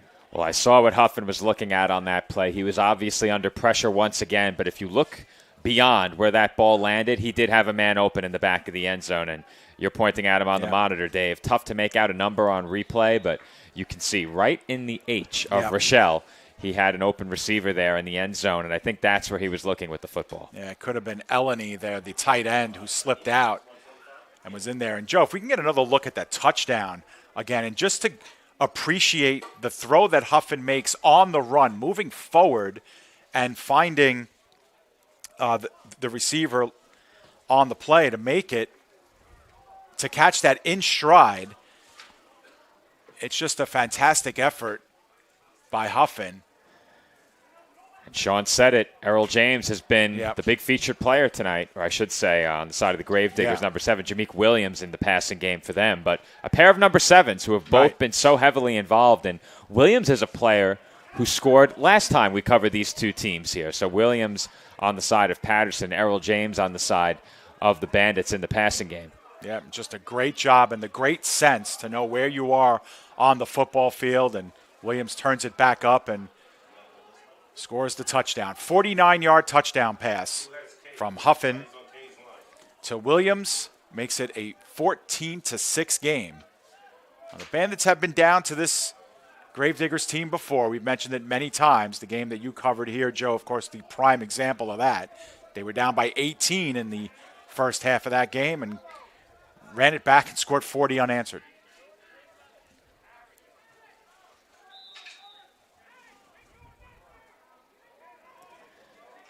I think the lesson to be learned, it's not over until the final whistle. Short kick, and it's played by one of the up men on the fly right at the past the 40-yard line. Not much of a return, but good starting field position here for the Bandits, who really haven't done much since that opening drive. They were able to piece together a couple of first downs on their last drive, but stalled on a 3rd and 1 that ended up being a big sack, and that really put the damper and the brakes on what was amounting to be a pretty good drive. And Dave, looking back, obviously there was the decision to go for it early in the game on 4th down by Patterson on that last Bandits drive. I'm not sure why on 3rd and 1 they didn't hand the ball off. Hollington, a player you can give it to up the middle, and he can pick you up a yard. We saw it on the previous play. In fact, we tried to get a look at it before our replay software malfunctioned. Either way, give it to him again. Why not? Yep. And even if you do decide to... So, Dave, those crinkled foil numbers, that might have been Addison in the backfield, 38 instead of 32. Got it. They are tough to read. Yeah. The give is underneath this time, and working and gaining the edge are the Bandits, powering to the 50-yard line, just short of the first down as Hollington took 2 or 3 white jerseys to wrestle. That's 38, Dave. Oh, it is? Yes. Okay. So That's Addison. DeJory Addison. That's okay. Addison. All right. those crinkled numbers make it a bit difficult, and I've remarked on those numbers in the past. Yeah, I thought when you said Hollington initially, it could be a receiver at halfback. We've seen that before, so it wasn't out of the question now that I got to look at him in the backfield. Yeah. Well, which means I was calling him Hollington all game last game, too, against the Demon Knights last week, but we had actually a farther vantage point for that game as well, but thank you for that. It is Addison, who remains in the backfield, once again powering this time on the right side, and looking at where the officials are lining up, maybe just short of the first down. It'll be 3rd and 1 again. I was about to say, here we go, 3rd and 1. We'll see what the play call is this time. I actually was anticipating on that last 3rd and 1 that Ugarte might keep it on a quarterback draw. And a point that Sean made earlier, he's a scrambler more so than a runner.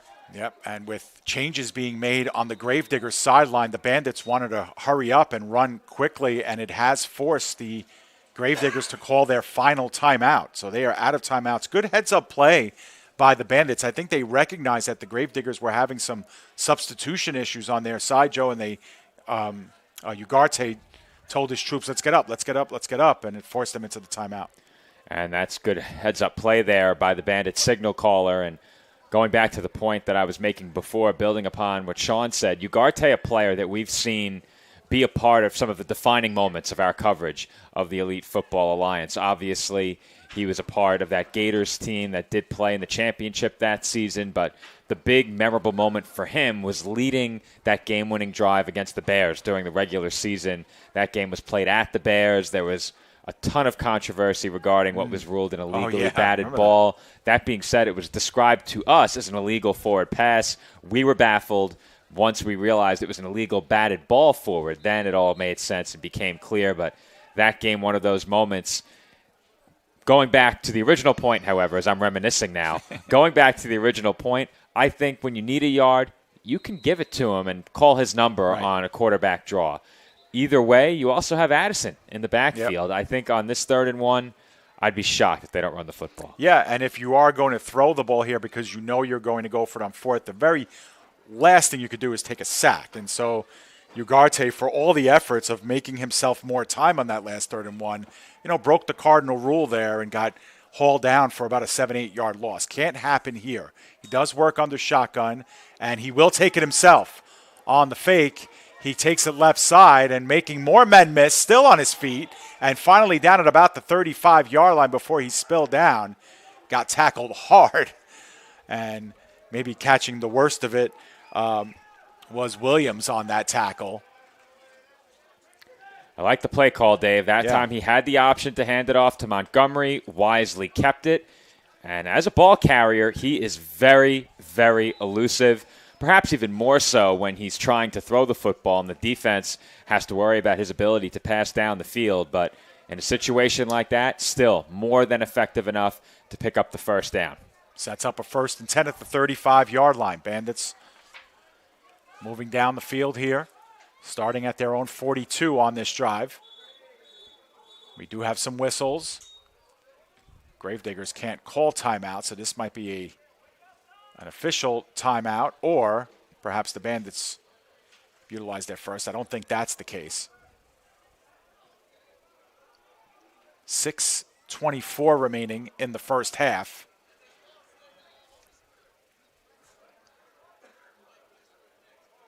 Bandits did kick off here to start the game, and so they would get the ball first at the second half, and that was, of course, a big part of that first game that you covered, Joe. They were able to score right before the end of the half to draw closer, and then the second half was all theirs. And it started with that kickoff return. Yeah, and I think the Bandits showed us what they are capable of offensively. At any given time, at any given point in a game, they can find it and completely change a game. And an 8-point deficit compared to what they faced in that meeting earlier in the season, nothing. They trailed by 3 possessions in that first meeting of the season against this Gravediggers team, and they were not fazed by it. We mentioned during the broadcast that there was a lot of jawing back and forth between the two sidelines and between the players. You mentioned watching some of that game from back at home. The live chat had a lot to say when the Gravediggers went in front by 18, but credit to the Bandits. They did not quit on the game, nor did we expect them to, but not only did they not roll over, they came storming back, and turn what was a 3-possession deficit into a very, very convincing victory, and a victory that for them I think was a statement win early in the season. Yep. We obviously knew coming into the season that this Bandits team was expected to be a lot better this year. A lot viewed them as the favorite to win the EFA Championship.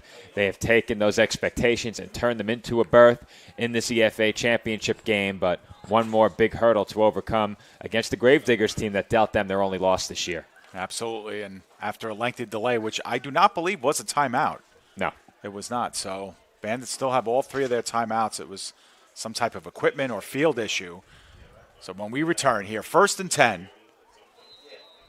Looks like it's Montgomery back in at running back for the Bandits to the right of Ugarte. 4 wide receivers. Otherwise, Ugarte looks far side, looking for that corner pylon, playing it up and incomplete as both guys went up for it.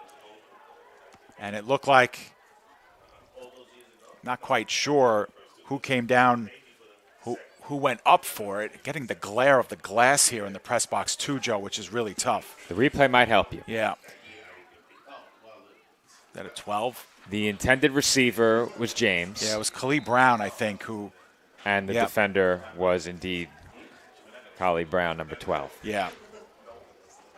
Yeah, we got this really bad press box glare. We're thankful for it.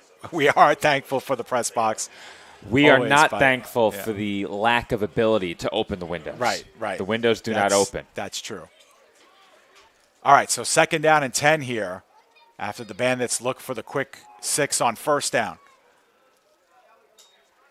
Trips on the near side. This time they do give underneath. I believe that's Addison again, running hard for a gain of about 6 on the play. Inside the 30, just inside. Once again, the Gravediggers there in numbers to converge on Addison and bring him down. And he is just such a tough tackle. Right. If you need 2 or 3 hard-fought yards, you know who to give the ball to. On 2nd and 10, you can also be confident in giving him the football, knowing that there's the potential for a big carry on any given play.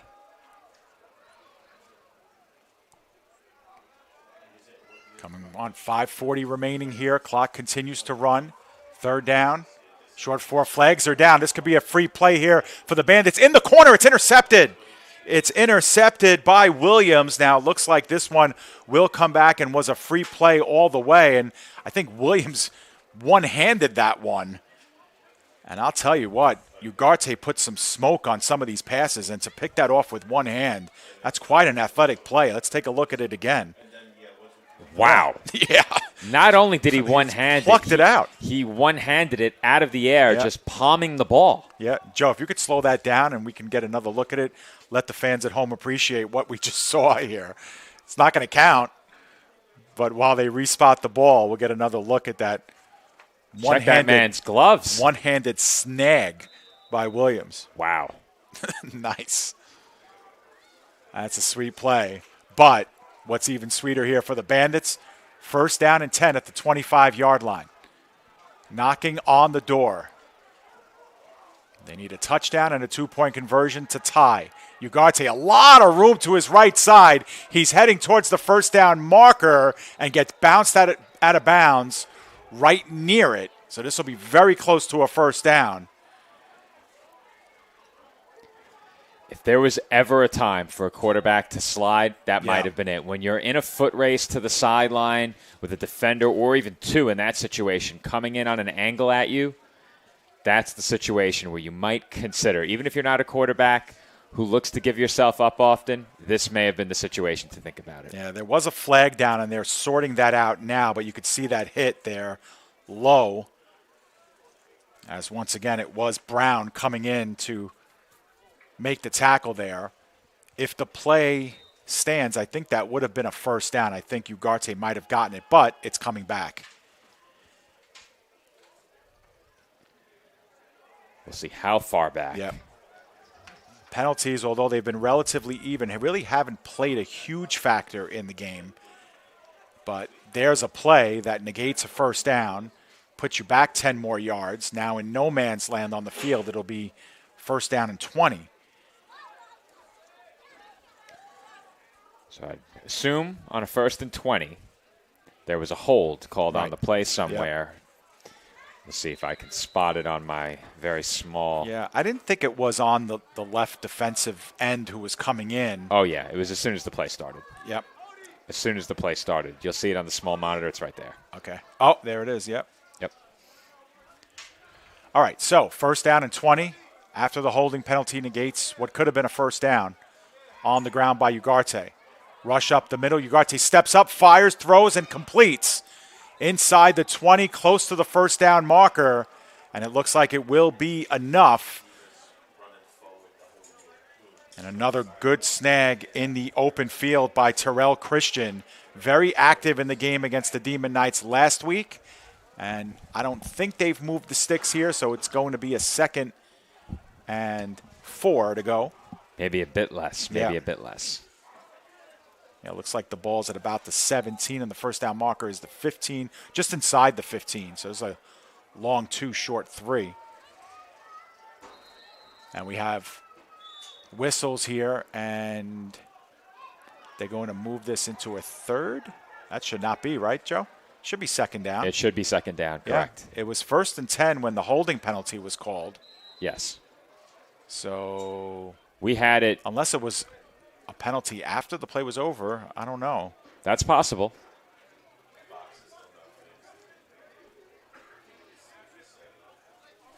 So there is some kind of deliberation going on now, I think.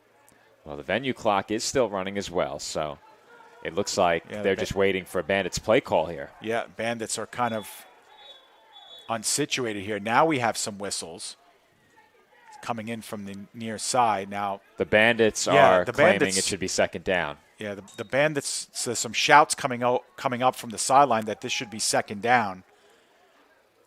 And we would agree with them. I thought we had a penalty on first down Well- to make it 1st and 20. We'll go back and pull up where I thought that penalty occurred. So let's skip ahead a little bit. If you look at right tackle, that's where I thought I saw the penalty. We'll slow it down as well. Because right now they're deliberating. Yeah, This so- was a first down play, which we thought had become a 2nd and 1. So there's the hold. Right. Very, very slight contact, but I think that's certainly where it was called. And I'm going to see if we. And you can see the Yeah, sticks yeah, there, it first is. down. Right So on the extreme right of your screen. Yep. That happened on first down. yeah, The penalty made it 1st and 20. yeah, it should be 2nd down and 2. Yep.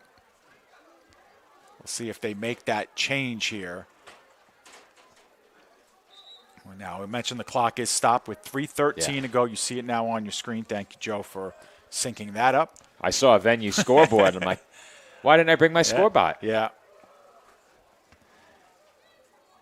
Would have been golden. I would have had no work to do, Right. except for the Except down for and distance. replays, yeah. Down distance replays, Yeah. easy. All right, so they did reset it to 2nd down. And the give is underneath. Addison plowing ahead, very close. And he's got the first down. It looks like he's chugging in inside the 10-yard line. And indeed, they're going to mark him down at the 9. It'll be a 1st and goal coming up. And we have players down.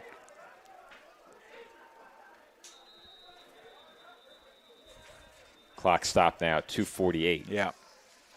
First Yeah. and goal coming up. Yeah, and we're in that area of time, Joe, to start thinking about that, too, about the Bandits and how much time they leave on the clock. Obviously, mission number 1 is you got to score. You got to get it in the end zone here. But how much time you leave for the Gravediggers is important because there is a chance to double dip here and get that second half kickoff and turn this game completely around. I know I keep hammering home the point, but I think on first down, you certainly would like to keep the clock running and get this down to the 2-minute warning. It's easier said than done. You'd have to burn 8 seconds to get it all the way down to the 2-minute warning. But the way Addison's been running and how hard he is to take down, he could probably stay on his feet for the chunk of time that you need and get you down inside 2 minutes and 40 seconds, thus allowing you to take the clock all the way down to the 2-minute warning. From there, I don't think you think about the clock anymore. You do what you have to do to score. I think you try and make sure that you score on the other side of the 2 minutes. Keep in mind as well, the Gravediggers do not have any timeouts, so it's much more difficult for them to put together a scoring drive without any chances to stop the clock. Yeah, and subcontext to all this is number 52, Elijah McKenzie, going off, and he's one of their bigger bodies in the interior for Patterson on both sides of the football, too. So it looks like for the time being, even though he's going off under his own power, he's walking very gingerly, and that's a big-time loss for the Gravediggers right in the middle of their offensive and defensive lines. Well, the clock has started now with the injury having stopped it originally, so they don't need to take much time here. Ugarte will give it underneath. Addison, right side, goes in towards the interior, sheds a few would-be tacklers, and is in for the touchdown. Good hard running all evening long by Addison, and it pays off. He's in the end zone for 6. Well, we wanted him to take a few seconds off the clock and perhaps bring this down to the warning. He did one better. He took it all the way to the end zone and scored a touchdown. A man that big should not have the footwork that Addison has out of the backfield. Look at these moves he makes on the way to the end zone. First of all, he reads the blocking extremely well, takes the edge, and then he moves back to the inside, leaves 2 Gravediggers stacked on top of one another, and once he's in the second level, you're not tackling him. Absolutely, and they will, as expected, go for 2 and with a chance to tie here. Ugarte is going to take it himself and walks it in. We are tied at 14. The misdirection keeper works like a charm for the Bandits, and a great response after the Gravediggers touchdown put them up by 8.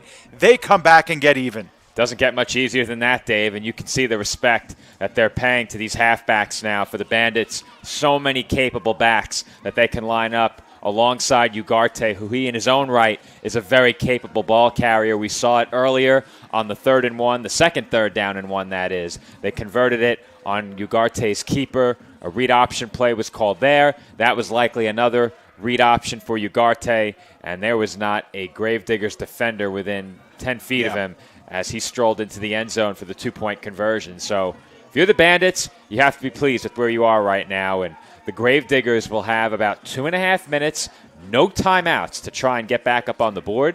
The big question mark is kicking on the table for either team? I'd be inclined to say probably not after the block kick. No, probably not. And the Bandits had a couple of them blocked last week as well. So they have been really over in that department, at least from what we've seen here on PDF over the last couple of weeks. But we thought this would be a good one. I think we're getting what was hyped up pregame. 14-14 is our score. Still 2.5 minutes to go here in this first half. Opportunity for the Gravediggers coming up, who have looked pretty good offensively the last couple of times they've touched the ball. And I think here you have to resist the temptation to push it too much. Yeah. You don't want to make a critical mistake that allows the Bandits a chance to get points. New York still has 3 timeouts. And that one is played at the 10-yard line and still moving up, trying to make guys miss. And the ball is out. The ball is out. It's still out. And it's being picked up and returned all the way for the touchdown. The Bandits were victimized on special teams when they had a 2-point conversion blocked and returned. Now they score on special teams, and they take the lead to boot. Now, Dave, we're going to get 2 looks at this. One in full speed and one slowed down. If you look at it at full speed, maybe you'll see what I'm looking at. I wasn't sure the return man was down by contact here. I think he was diving forward and was never touched. Maybe he stumbled there, but I thought the ground caused the fumble. That being said, I didn't think he was touched. If he's touched, I think the ground forced that ball out. And that is what they're talking about now. Now, we've seen it clear as day. We're going to slow it down. Yeah. Now, if the ball carrier is touched here, that ball should be dead and the spot. It was so close. I didn't think he was touched in real time. He may have been clipped on the leg. I think he was. Yeah, he was. He was tripped up. Yep. Yeah, I think he's down by contact. Yeah. Now, it obviously impossible for the officials to be 100% sure. They don't have the benefits of the replay. We do. And even though we got screened, he was definitely touched down. That should have been a spot. If the ball was coming out on the way down, it would still be a fumble. Yeah. Maybe it was. We can't see that from our angle. See that. That's where they have the better view of it. Either way, touchdown will stand. Was unable to pick up the number of who scooped that one up, too. So apologies for that. And no real protest from Patterson. No. I think they knew it. I think they knew he was losing the ball on the way down. 2-point conversion, same exact play. Flags go down. Ugarte battling for the goal line. It looked like he got it. He did. signal went up, but there was a flag and whistles were blowing while Ugarte was struggling to get the goal line. So we'll see what results out of all this. It's holding against the Bandits. They'll have to do this one again. Well, here's a look at it very quickly on replay. We'll slow it down a bit as well and see if we can spot where the penalty was. And now that you're backed up a lot further, I guess you can't really try another kick after. Yep. There it is in the middle of the screen, Yeah, and that's exactly where the flag was flown. Yep. On that play, Patterson's Farrar got tackled at the line of scrimmage, so that's the result of the penalty, so they'll back this one up 10 yards. Well, with the kick having already been blocked, I think that's off the table, which means we get to see a 2-point play from the 12. So the Bandits, almost improbably, after being down 14-8, have taken the lead. Ugarte, pressure from behind him, throws, and that one's incomplete. Pass was a little bit low and falling to the ground unsuccessfully was Christian, who tried to make the play on his knees. 2-point conversion fails, and the Bandits retain their 6-point lead. That's another ball that has to be caught, Dave. Yeah. He stepped up and put it right on the money. You can't throw it any better than that under that kind of pressure with a defender leaping to try and swat the ball behind the line of scrimmage. And those are plays that over the course of a game can add up and be the difference, especially in a game where a 2-point conversion is what it might come down to. We've seen, obviously, 2 points scored on the extra point attempt. The 2 points were scored by the Gravediggers on an attempt by the Bandits, but this game very well could be decided by a pair, and plays like that can really come back to hurt you. Yep. Last time the Gravediggers had the ball on offense, they took a 14-6 lead. Since that time, they've yielded 14 points, 8 by the defense, and then special teams rearing its ugly head, and the fumble on the kickoff, the ensuing kickoff, leads to 6 more points for the Bandits. And I said it, the Gravediggers couldn't afford to force anything and make a mistake. They made the mistake without ever possessing the ball. Yeah. Now they're looking at a situation where they may really need to try and get some points a bit more urgently. And that one's going to go all the way into the end zone. Still got to get on it. And he does finally and takes a knee.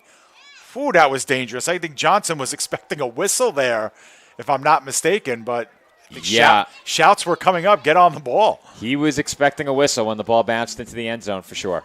So 2:16 to go. Gravediggers dodge a huge bullet right there. That would have been 2 catastrophic mistakes on special teams back-to-back. And we'll get one more look at the previous kickoff and see if we can spot anything one final time. We'll do it at regular speed. We're going to pick it up I'd love to before the hit. I'd love to give the guy who that's tough. It's just impossible to tell if the ball's coming out on the way down. Yeah, and I think maybe just the ball was in the midst of coming out while he's stumbling to the ground.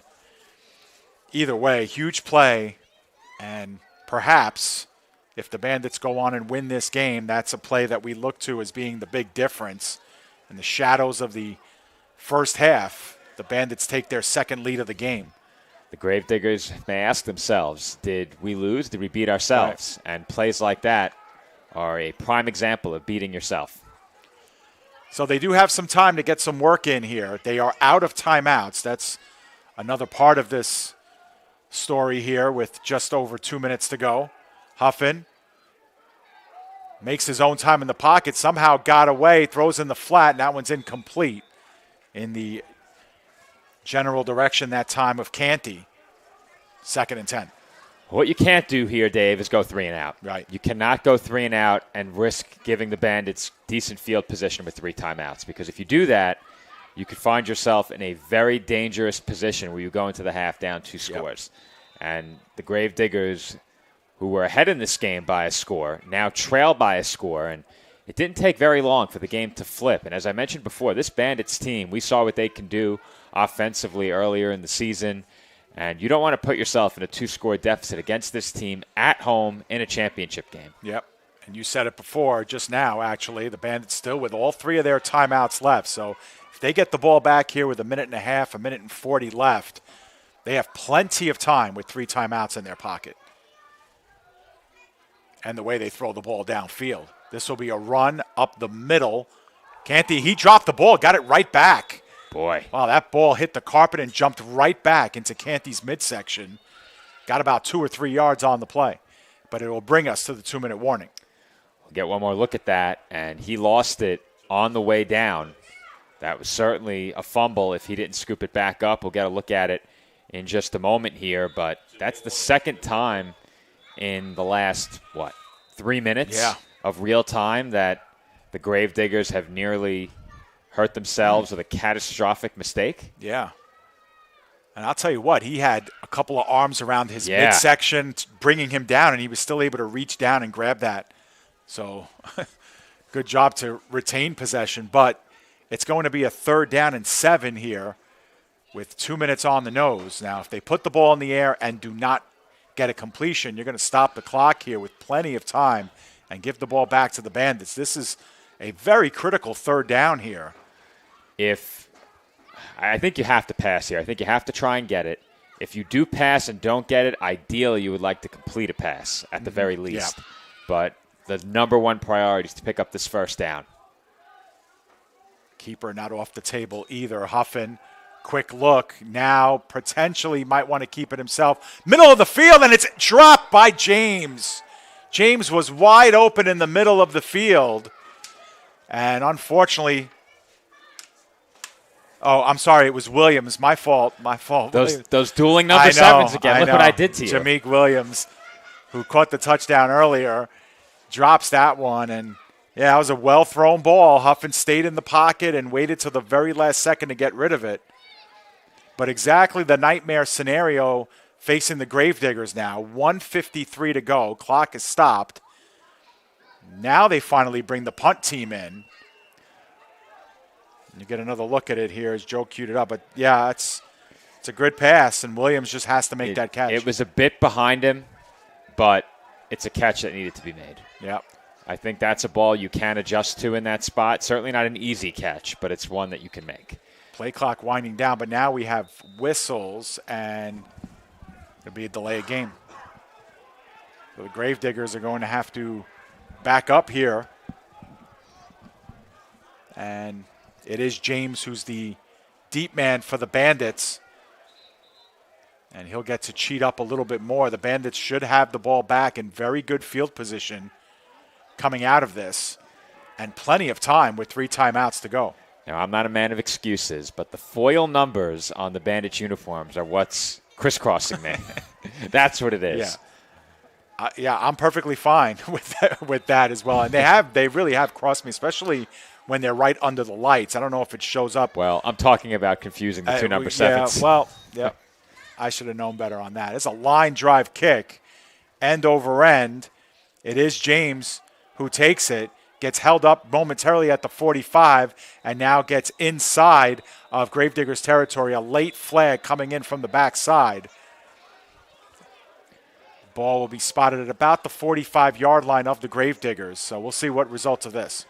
Well, the Gravediggers either gave the Bandits a gift and moved them up additional yardage, or New York really just shot themselves in the foot without good reason here. You were guaranteed good field position as soon as you received that punt, with the ball being brought in right around midfield. So to commit a penalty there, especially on a return where it didn't seem like there was going to be potential for a huge gain, really hurts. And we'll see what comes of this discussion. Regardless of what comes of it, we have the Bandits with 3 timeouts. I do believe that is official as well. And New York really has a tremendous opportunity here to put points on the board once again and completely flip this game. Yeah, 100%. As the officials have called for extra time here to discuss this last play and where the flag came in. So we have the extended pause.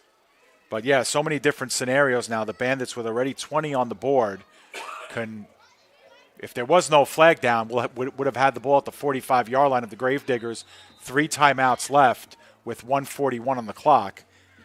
And then we'll see what this holds for us here. They're going to pick up the flag here, Joe, so there is no infraction, and that's exactly where the Bandits will get the ball.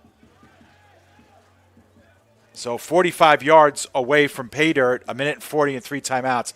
Plenty of time, you have to think, for the Bandits, who obviously capable of throwing the ball all over the field.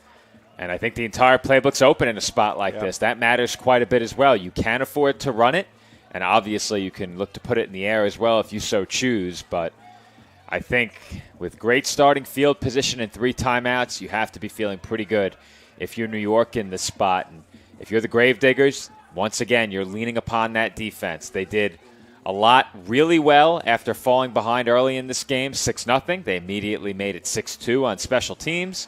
They then scored 12 straight.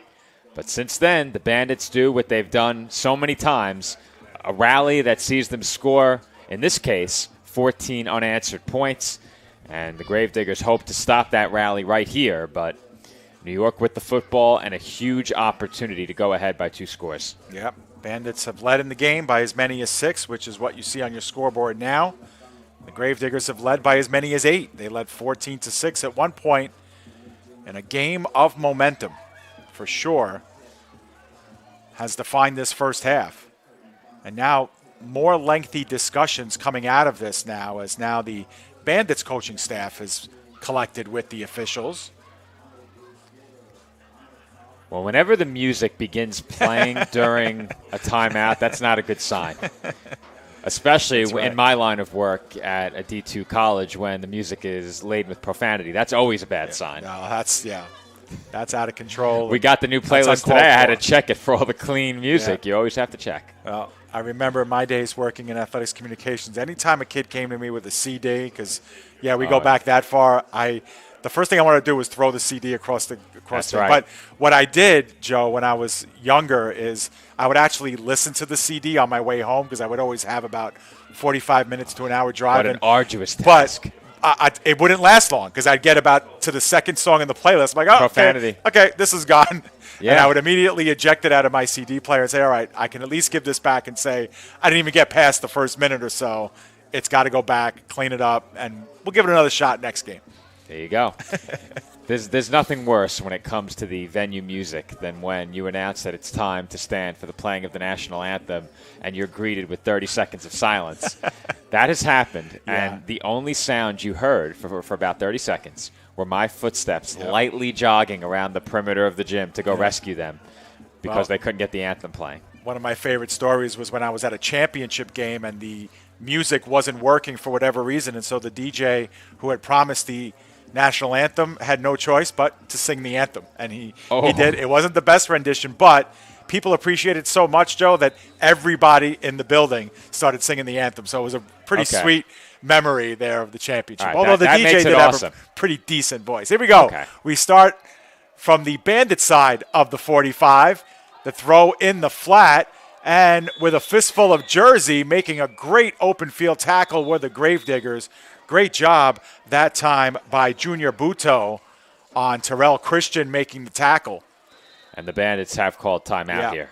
So with 1:27 to go. Now, Joe, as a result of all of that, the ball was backed up to the Bandits' 45-yard line. So what we thought was going to be a start at the 45 of the Gravediggers ends up being on the other side.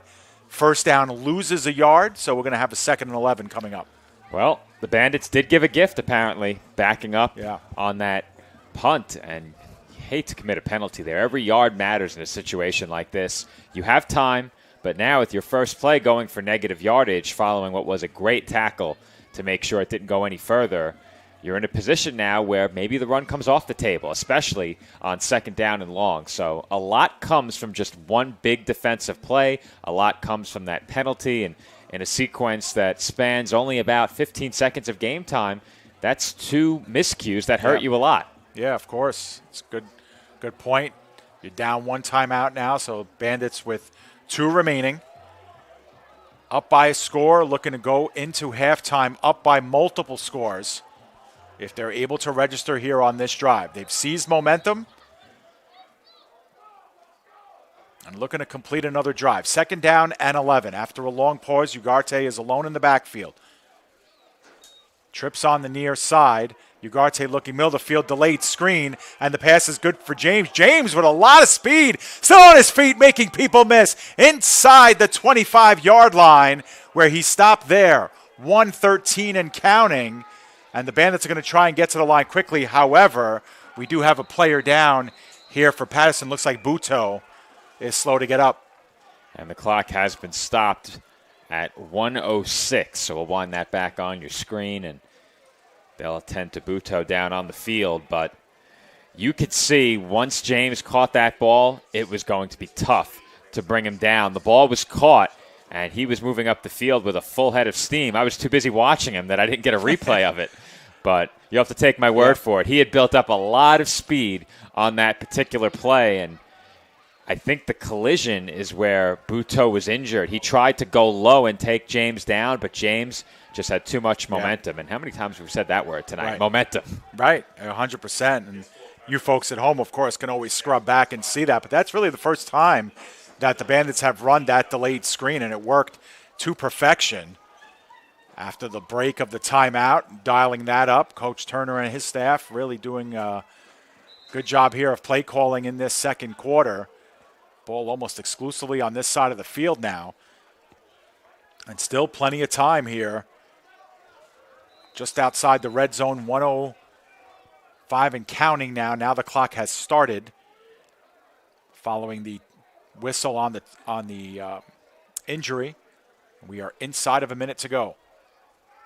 The give underneath is to Addison. Addison with a head of steam. Drops down close to about the 5-yard line. That'll be a first and goal coming up. The Bandits want to go quickly here. We are at 40 seconds to go. Remember, they do have 2 timeouts remaining.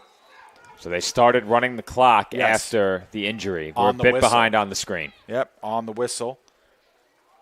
The give, no, the fake. Ugarte takes it himself, looking for room, and he gets upended. One from down low, one from up high, and now we have a late flag that comes on as a result. He got sandwiched between Williams and Canty, did Ugarte. And if this is a penalty here on the Gravediggers, we believe it is, it'll be half the distance. And now, Joe, looks like the Gravediggers are starting to clap their hands here. Well, let's get a look at that play, as that was a very violent ending to what was a run for negative yardage by Ugarte. I don't believe he got back to the line of scrimmage. Maybe he got just past it, but one defender went low, one defender went high. I thought they were going to get the Gravediggers for a face mask and they there. Picked up the flag. And I believe the Bandits are going to be forced into calling a timeout here, Joe, because we only have 19 seconds left. And indeed, yes, it's a timeout called by the Bandits. They'll have one left. Now, keep in mind, the face mask certainly was not grabbed on that play, but you can't go under the mask either, under the helmet, that is. Right.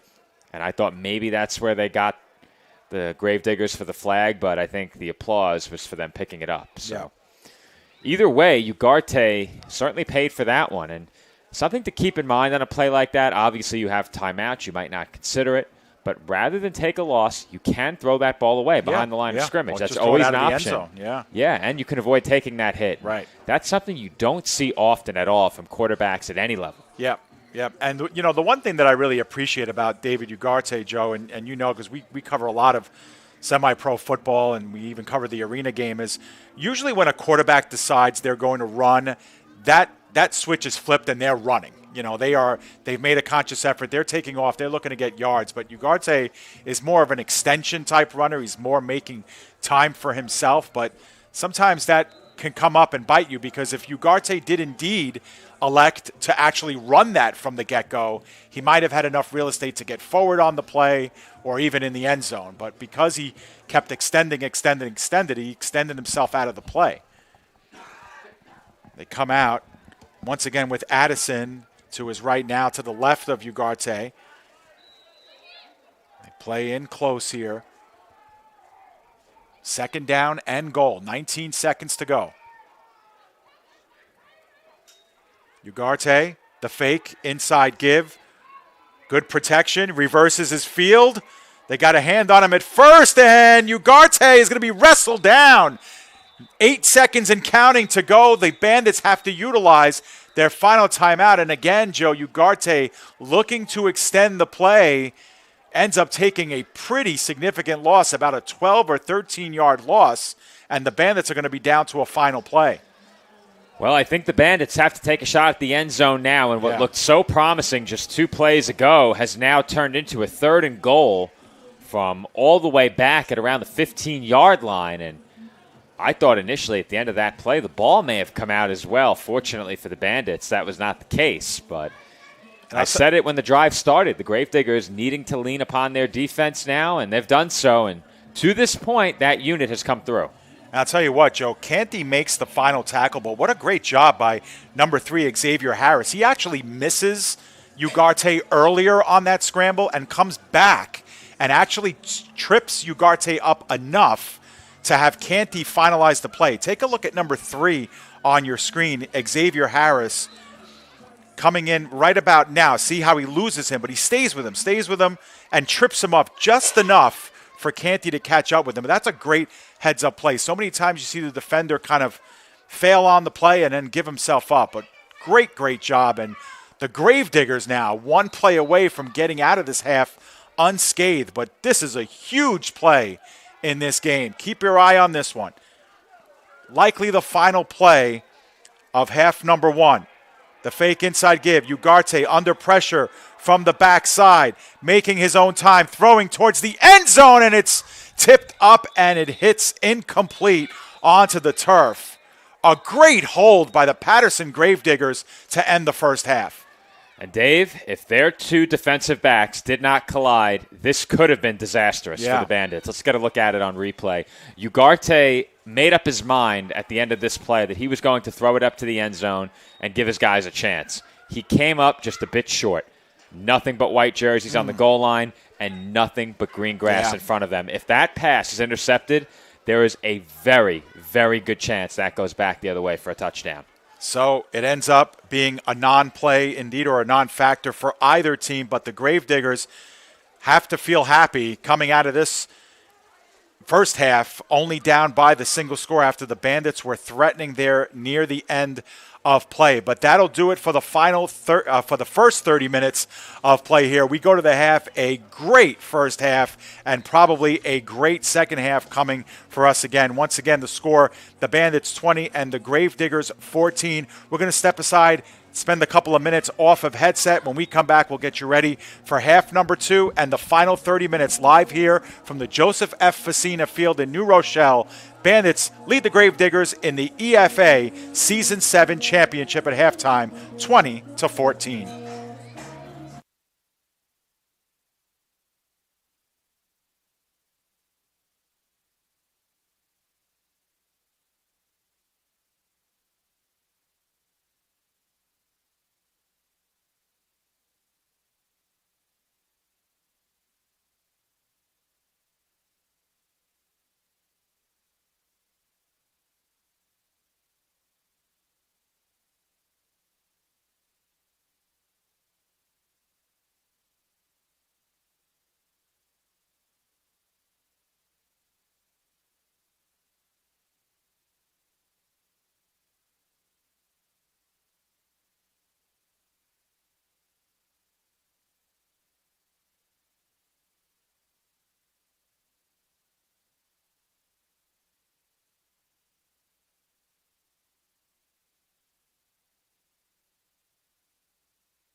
Come on, leader.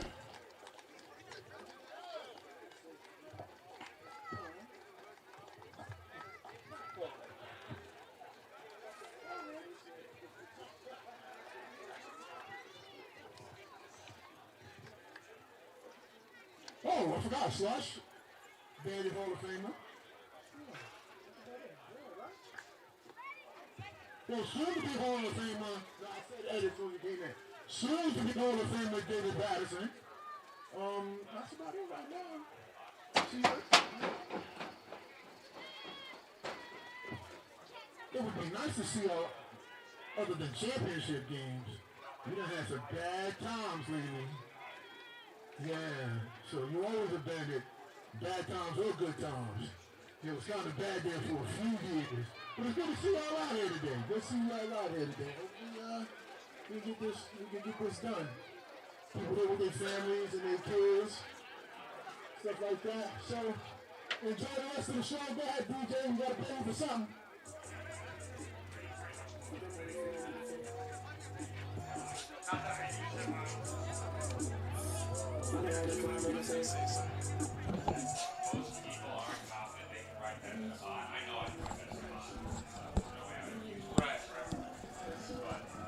What you just saw was a Hall of Fame presentation from the New York Bandits at halftime. So congratulations to some of our family in the New York Bandits who being inaugurated into the Semi-Pro Football Hall of Fame. We're still at halftime here. The New York Bandits lead the Gravediggers 20-14. We'll be back in a few short minutes to get you caught up on the first half and get you ready for half number 2.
Back here live from Joseph F. Facina Field. Score is 20-14 here at halftime. We got about a minute or so remaining in the halftime break before both teams will be required to report to the field and get ourselves ready. The Bandits will receive the second half kickoff. And as far as our scoring here in this one, the Bandits took the opening lead of the game on their first drive, offensive drive of the game, a drive that started inside of the 40-yard line of the Gravediggers. They went down, and on 3rd down and 5, it was a touchdown pass by Ugarte that got things started. That made the score 6-0. The Gravediggers responded by blocking the extra point, returning it all the way to the opposite end for 2 points. That made it 6-2. After that, it was all Gravediggers. They scored the next 2 touchdowns on their next 2 offensive series to take a 14-6 lead, but the Bandits have owned momentum since. They went down the field for a touchdown. Addison with the big run to cap that one. 2-point conversion was good by Ugarte on the run. That made it a 14-14 game. And then on the ensuing kickoff, a fumble by the Gravediggers returned for a touchdown. That made it 20-14, and that's the scoring after 30 minutes of play. David Pizzuto alongside Joe Foreman here. We want to thank our special guest during pregame, Sean Spencer, who joined us. And a reminder that after this game is over, we will be going down to the field to speak to some of our champions and, of course, get some of the celebration that's going on down there at the conclusion. Either way, one team will be hoisting the EFA trophy for the first time in their organization's history. We're getting close to the second half here. We're going to step off headset one last time. When we come back, we will bring you second half action live here from Facina. Our halftime score, the Bandits 20 and the Gravediggers 14.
Gravediggers are getting their kickoff team back out onto the field.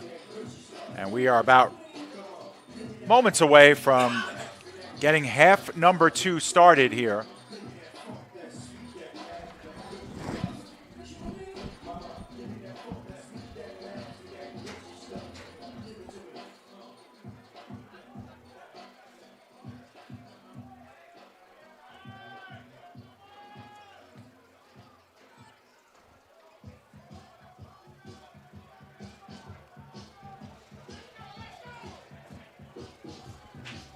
All right, so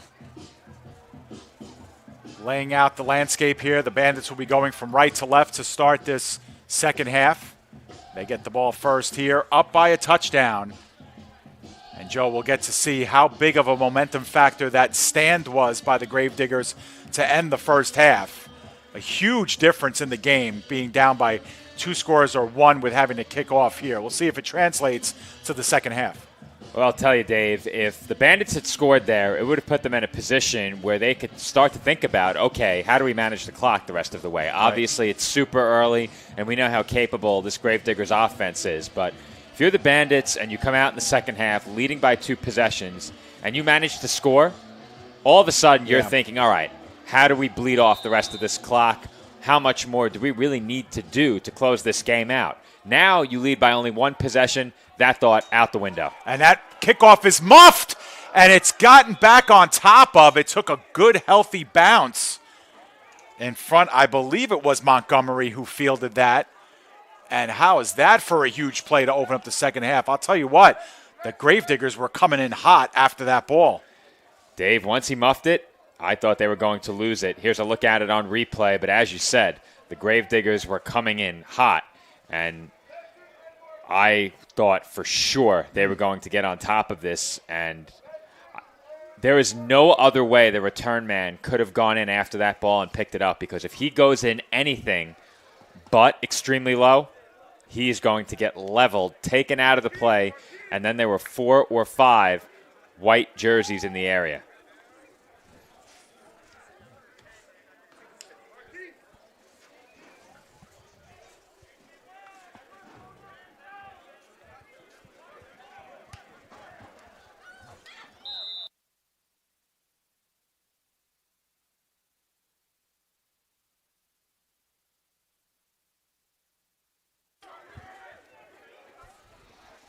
All right, so as we set up here, it's the run right up the middle and minimal gain, if any. Looks like no gain on the play. It'll be 2nd down and 10.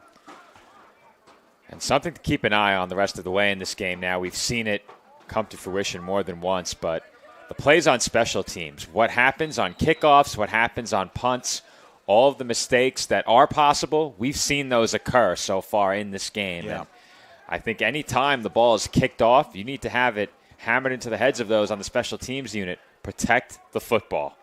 Do what needs to be done to keep it with us and let the offense and defense win or lose us the game. Yeah, we said it during pregame or just into this first quarter. It will play a factor. Ugarte was looking deep and now does. Fires away. That one is almost intercepted, and it is.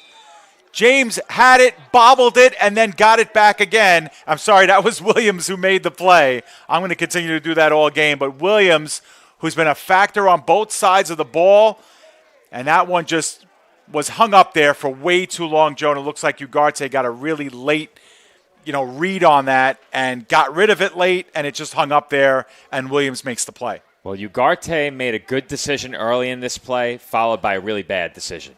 And we'll go back and take a look at it in just a moment. But early in the play, Ugarte was in the pocket. He was looking toward the outside, decided not to throw it. He saw the coverage was there, and that underneath pass could be jumped. Once the receiver made the second move up the field, Ugarte then elected to throw it. That was a mistake.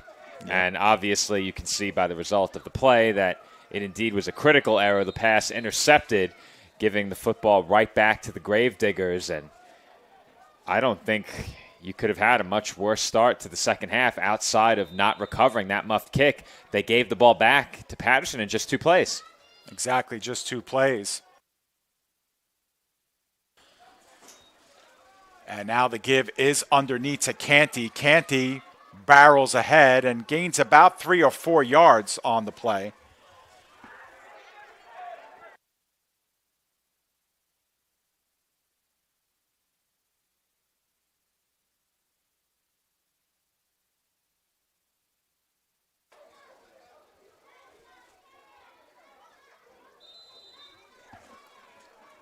So a good, healthy gain of 3 or 4 on that play.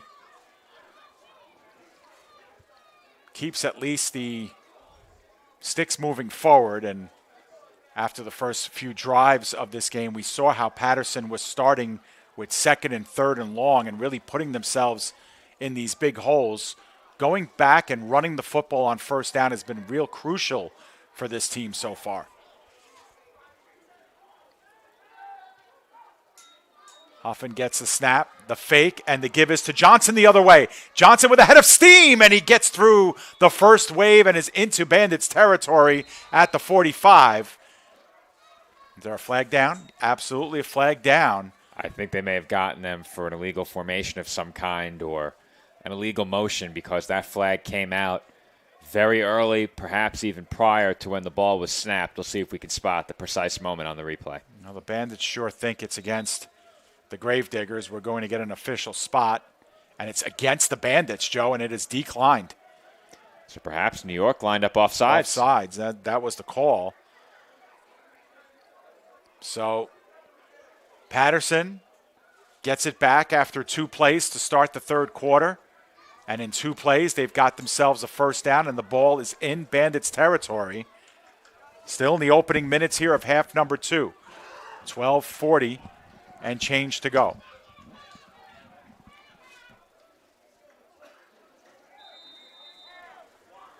And they moved the sticks up quite a bit. Yeah. That might have been a 15-yard penalty. I don't know. It's just the result of the play. It was declined, Joe. Oh, okay. Yeah. They picked up the first? Yeah, and then some. Canty now plows forward for a gain of almost 5 on that play. So Sean Spencer said it. You got to go with what got you here. And the Patterson Gravediggers are a very strong running team. And no question they could throw the football, but their bread and butter and what moves the chains has been the run game. And since they've gone back to it, they've had some success.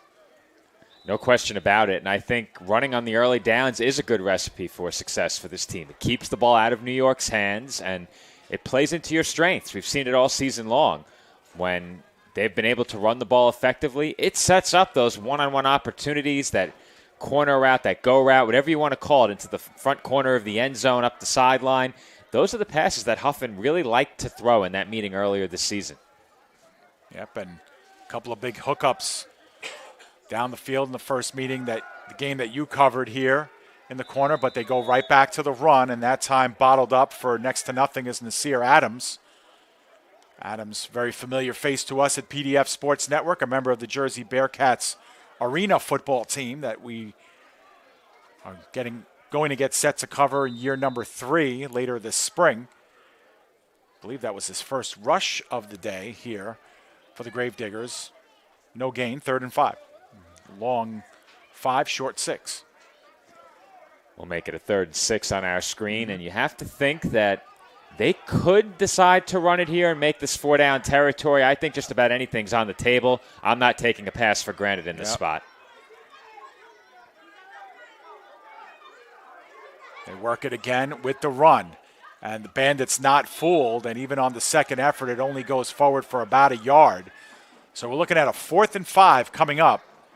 It's been exclusively the ground game right here for Patterson in the early stages as we get closer to the 10-minute mark.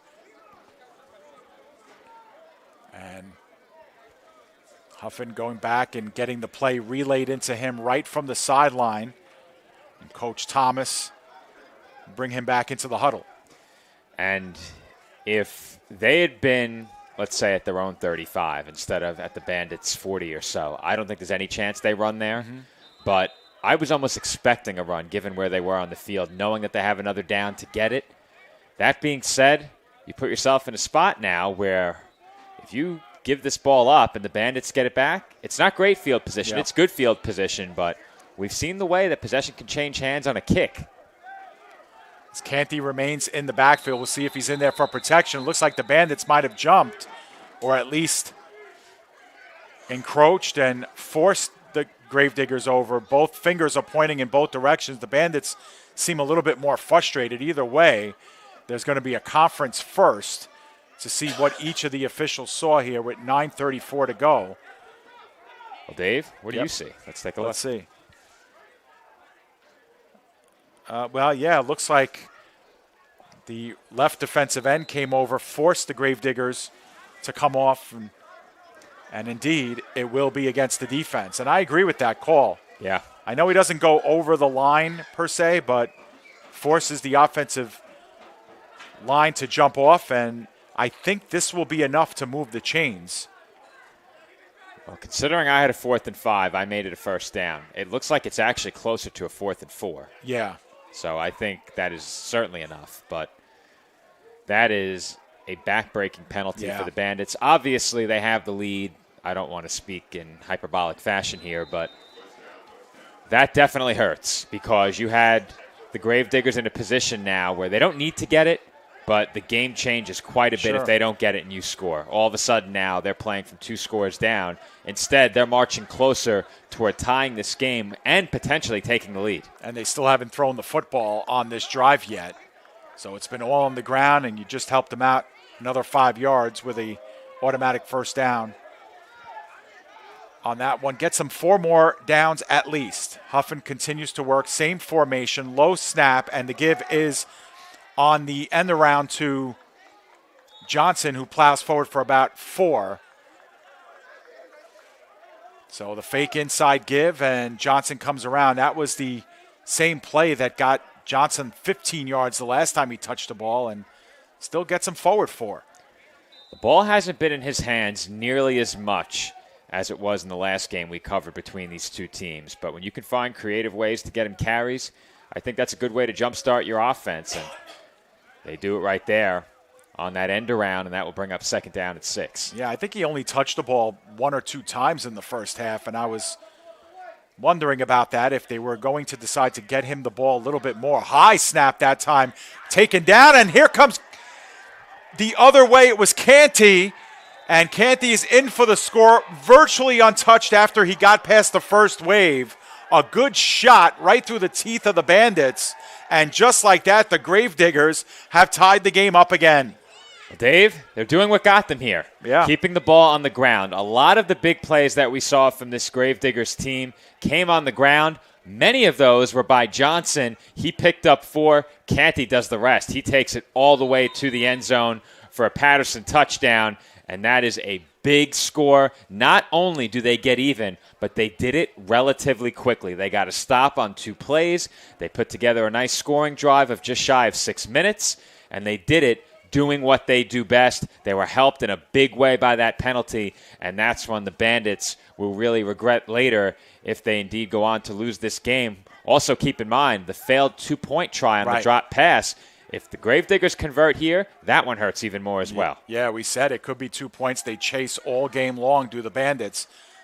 The end around again is to Johnson. He's working towards the pylon and will get there with ease. There is a very late flag that came out. I believe this is after the play, and it will be a hold against the Gravediggers. That flag came out as Johnson was crossing over the plane and onto the pylon. And so maybe there was a reason why he had a lot of green ahead of him. Let's see. And the question always is whether or not it was an impactful penalty. I didn't see anything. Well, I'll tell you, if they called it on number 4, I didn't see it. Well, I was pointing at number 4 on my screen because that's where the general direction of the flag was thrown, but I don't see holding there. I really don't. Well, we might have time to get one more look at it, so we will. Let's see if it was maybe somewhere else. Now, again, we don't have the benefits of knowing who this was whistled on, but just looking at the head official and where he's throwing this flag and where his vision is, I believe. I'm guessing they got him right there in the the second level. That number 11? Yeah, Edwin Aloni. That's where I'm thinking they threw it because he was grabbing from behind. He was not squared up. In that case, good call then. And was definitely not in between the shoulder pads. That's a given when you're chasing a man down from behind. So now, potentially forced to put it up in the air. The fake end around, corner of the end zone, and coming down with it is Williams. With the defensive back all over him. They run it to the corner pylon, and Williams, as he's been doing all night long, breaking the backs here of the Bandits. And Dave, I said it earlier, that's a route that Huffin really likes to throw, and Williams was on the receiving end of one of those back in the meeting here at VII earlier in the season. He comes through once again on a very similar pattern here.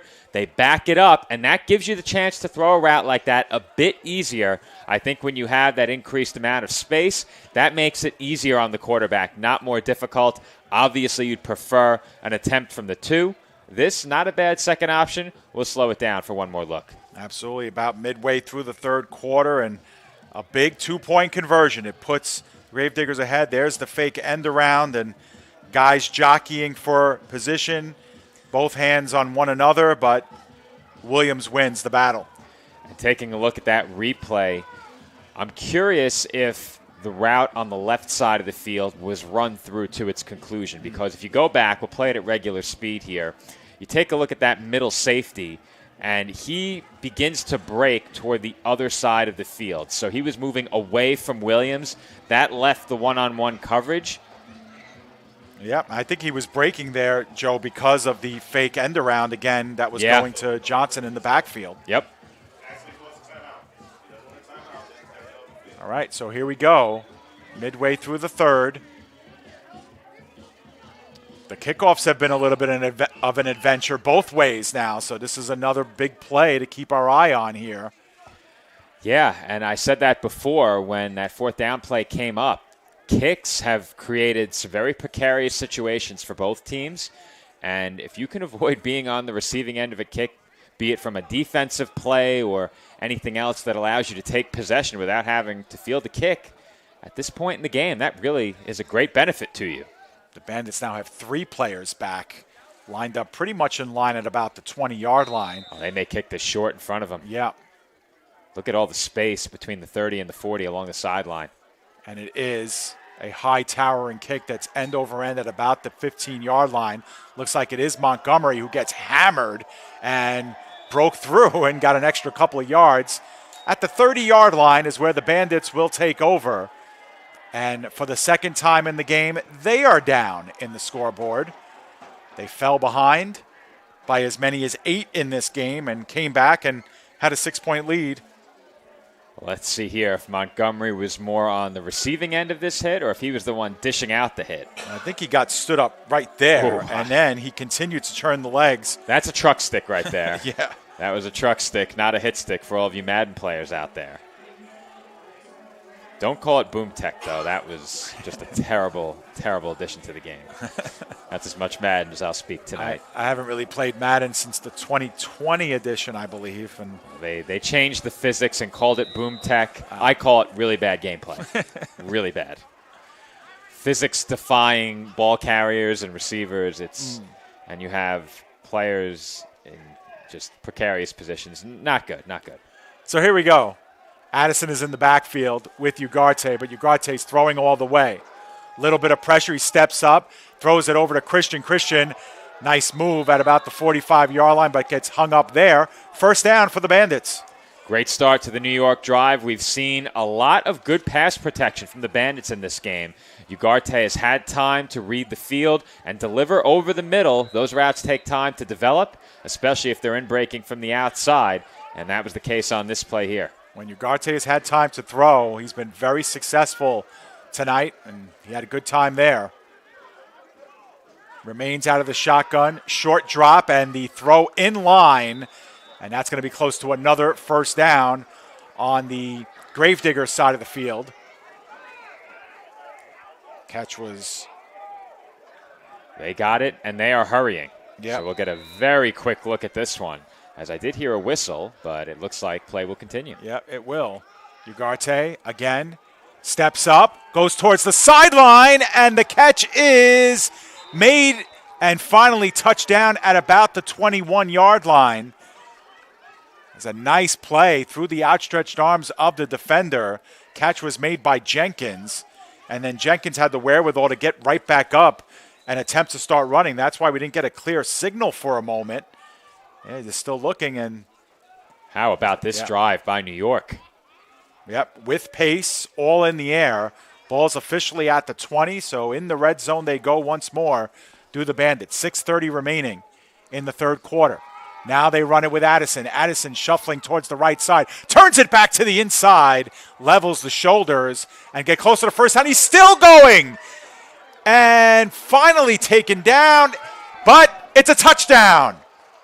Oh, moly. I thought you were about to say something else, Dave. Oh, my goodness is right. And here's a look at that one again on replay. We'll get the clock stopped for you, but, man, I don't know if we have enough replay for this run. That play continued on for about 20 or 30 seconds. What a job by Addison, who's had himself a huge game. Now, the replay is playing on my monitor. It is not playing on the live feed, so we'll cue that up one more time following the two-point conversion. But, yeah, there just it goes. Try to keep our eyes on Addison through the trees here. I mean, looks like he's down there or progress is held up. I don't know how he got out there. Incredible. Unbelievable. Just incredible indeed. Never was taken down. As we have a flag here as Montgomery was going to get that inside handoff. It's a false start against the Bandits, so they'll have to back it up. Well, we saw the Gravediggers benefit from backing up on their two-point try. Perhaps the Bandits dial up something a bit different now, snapping this one from the 7 instead of the 2. Fourth lead change of the game. The Bandits had the first lead, back to the Gravediggers. Bandits took it again into halftime. Gravediggers take it back, and the Bandits reclaim again. Incredible here. Back and forth game. This score was the exact score of the last time these two teams met, except in the Gravediggers' favor. But an important two-point conversion here. Puts them up by a touchdown, and even 6 points. Ugarte. Looks like it is Montgomery with him in the backfield. He fans out. The throw towards the back of the end zone, and it is incomplete. It was tipped on the way in towards the back of the end zone. Looked like James or Jenkins were in the neighborhood. So the score will remain 26-22, but the Bandits do what they have to do, and they do it quickly. That drive just a hair over 2 minutes long. You have better eyes than I do on that tipped ball with this action taking place all the way at the other end of the field. Yeah, it looks like it just grazed off the fingertips. It might have. It might have. We're going to run it back one more time because it looked like a spiral leaving the hand and getting to the receiver there. It looked like it wasn't a spiral anymore. Let's see. Well, that makes all the difference here because either it was a great play defensively to tip this ball, or that's 4 points that have gone straight through the hands of Bandits receivers in the end zone. Looks like a decent spiral there, and I don't think it was tipped. I don't think it was tipped. No, if anything, that's a drop pass by James, who I'm sure, tip or no, would have wanted that. It was very close. Yeah. If it was tipped, it threw the ball off its trajectory just enough because it made it there. It made it into his chest. And it just went through the breadbasket. But if it's tipped, that is a very tough catch because you're tracking the ball to where you expect it to be, and that change of direction throws everything off completely. So no fault of James if it was tipped. If not, that is the second consecutive two-point try that has gone straight through the hands of a Bandits wideout. So 4 points, and that's the big difference here. 8 and 4 is everything. Exactly. Everything. Exactly. And then you throw in the missed one-pointer that went 2 points the other way, and special teams is really playing a factor here in this scoring. But the Bandits do what they have to do. They get the lead back and give it back, and they've scored on special teams in this scenario as well. This is Jenkins away, and he gets popped on the way towards the 30, maybe just short. That actually was not Jenkins. That was Khalid Brown, number 12, not number 2 on that return. And so let's see what the Gravediggers have as a response. The Gravediggers, on their last drive, went about 60 yards all on the ground, but they were aided by a big fourth down penalty by the Bandits that extended the drive, resulted in a first down, and the Gravediggers made them pay and made it hurt. And the other way, the Bandits almost exclusively via the pass, except for that amazing run by Addison that caps the drive for the touchdown. That drive was impressive by the Bandits in more ways than one. Obviously, the big run at the end was thoroughly impressive from start to finish, but being able to connect on passes down the field, operating at that tempo, not easy to do, especially against a defense like Patterson's. 100%. Well, so much for a low-scoring game that Sean predicted in this one. Gone back and forth, but not to say the defense hasn't made its share of plays. The defenses have certainly made their share of fine plays here as that last run went for very minimal yardage, and we have another interior lineman for the Patterson Gravediggers who is shaken up. Now, earlier we saw Elijah McKenzie come off, and that could be McKenzie again writhing on the ground. Doesn't look okay. We might have an extended stoppage here. Last time it was a lower body injury for McKenzie. This time took the helmet off right away. Not sure what's happening with him. Hopefully he will be okay. But the Bandits have their third lead of the game. They've led in this game 6-0. Very brief moment in the game. It was 6-2 almost immediately after. They led 20-14 in this game and now have themselves a 26-22 lead. And I think it was just so important for the Gravediggers to come out in the second half and get the first points. Obviously, the Bandits receiving the second half kickoff were in the driver's seat coming into this third quarter. They obviously had that big streak of points that ended the first half, much like they did in the game that was played all the way back earlier in the season. But for the Gravediggers to stifle that momentum and put the Bandits now in a position where they were trailing briefly, they did very well to do that and make sure that New York did not jump ahead by 2 scores. Neither team in this game has led by 2 scores at any point. So that's a big factor as well, not having to play from behind multiple possessions. Joe, while we have a little bit of a break here in the live action, we could inform our audience of what's coming up for us on the PDF Sports Network here, and to keep it right here with us over the next few weeks. Of course, obviously tonight we are covering the EFA Championship. Next week we'll have a pair of events going on PDF. On Friday night, live from Wagner College in Staten Island, New York, we're going to bring you the Staten Island High School Soccer All-Star doubleheader. The boys high school All-Stars on Staten Island will play at 6 p.m. and then at 8 p.m. it'll be the girls All-Star team, All-Star teams facing off at Wagner. So that's a soccer doubleheader next Friday night, November 22nd. And then 2 days later, for the first time in our history, we're going to cover a semi-professional football All-Star game. New York versus New Jersey. They will battle on Sunday, November 24th at 2 p.m. And that game will be played at SUNY Maritime in the Bronx.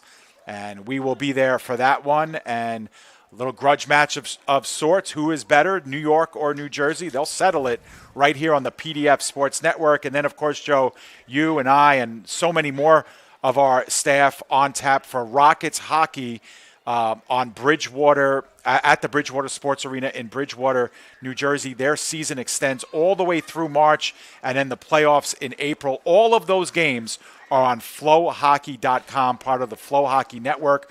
We cover Rockets junior hockey, NCDC team, and the Premier team, the 2 top teams out of junior hockey here in the United States. So we got a lot upcoming, and of course then spring rolls around, Joe, and we have a whole gamut of football going on in the spring next year in 2025. Plenty to look forward to coming up on the PDF Sports Network all year round. Of course, during the summer, we also have the Little League Baseball Championship for at least one more year in New York State.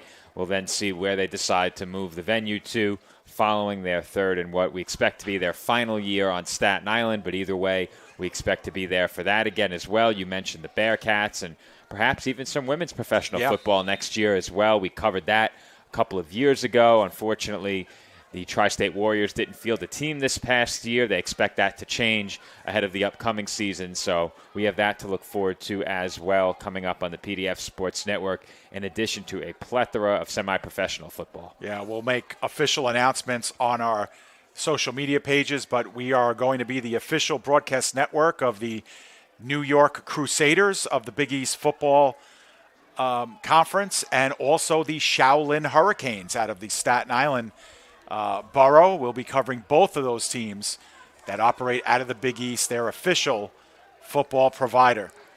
So we get back here. I think it was 2nd down and 10. Huffin going back to pass, looking for the home run, and it's too far extended for a pair of receivers in the neighborhood.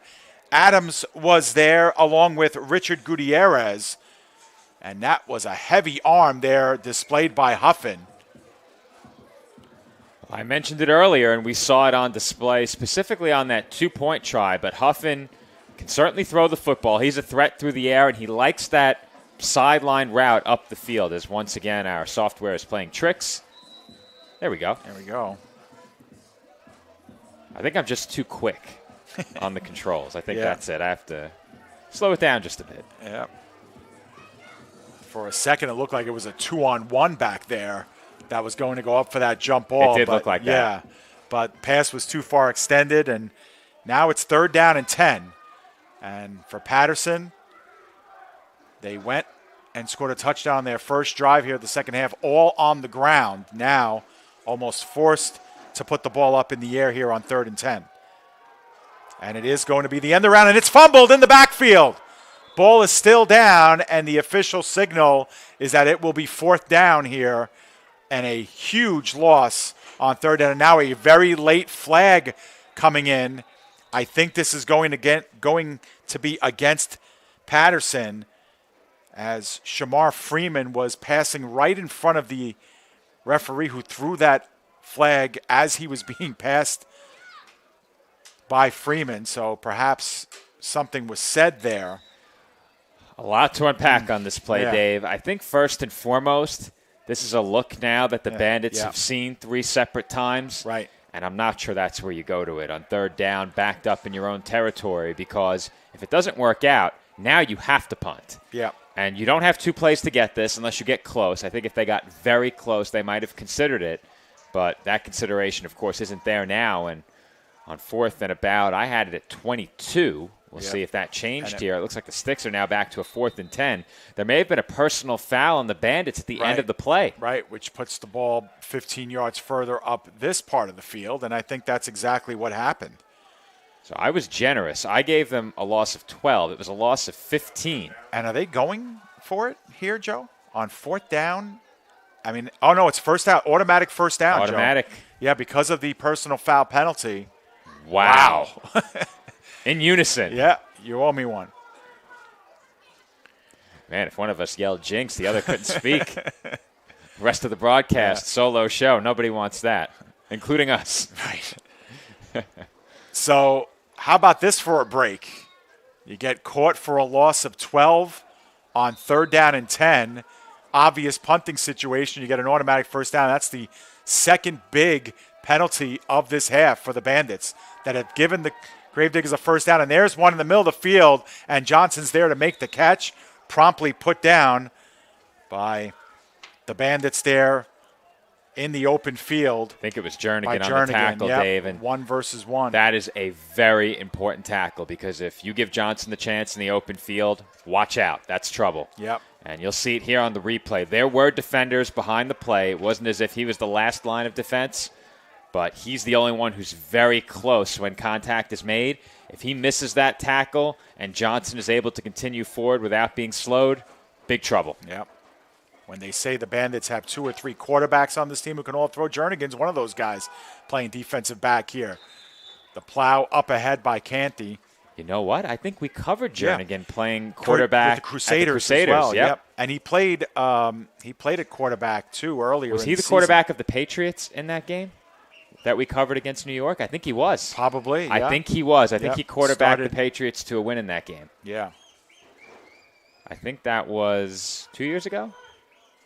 No, I think that was last year. Was it? The Big East Championship, right? No, it wasn't the championship. It was the game at the Crusaders. Right. That's correct. So I think that was actually WrestleMania weekend 2 years ago. My memory for broadcast is impeccable. Nice. You don't sound impressed. Mine is like the worst, so I depend on that. 2nd and 7. Yep, 2nd and 7. Gravediggers will work in the flat. Adams extends, gets maybe a yard or two. And it'll be 3rd and manageable here, about a long 5 coming up. I think the question that immediately comes to mind, at least for me, is it 4-down territory? Right. Is the entire playbook open again? Because it was last time on 3rd and 5. Yeah, it sure was. And I think the first question is probably the bigger one. Is this 4-down territory? And to me, it's a little bit too early to go for it on 4th down in this area of the field, especially when you look at how the Bandits have been able to gobble up yards on the ground. And even in the air, you just want to put them farther away here. But this play is more important. Huffin, he's going to get swallowed up, and now we have a flag in the vicinity of holding. Huffin's going to have enough for the first down, and he scampers out of bounds at about the 35-yard line, but looks like this one is coming back.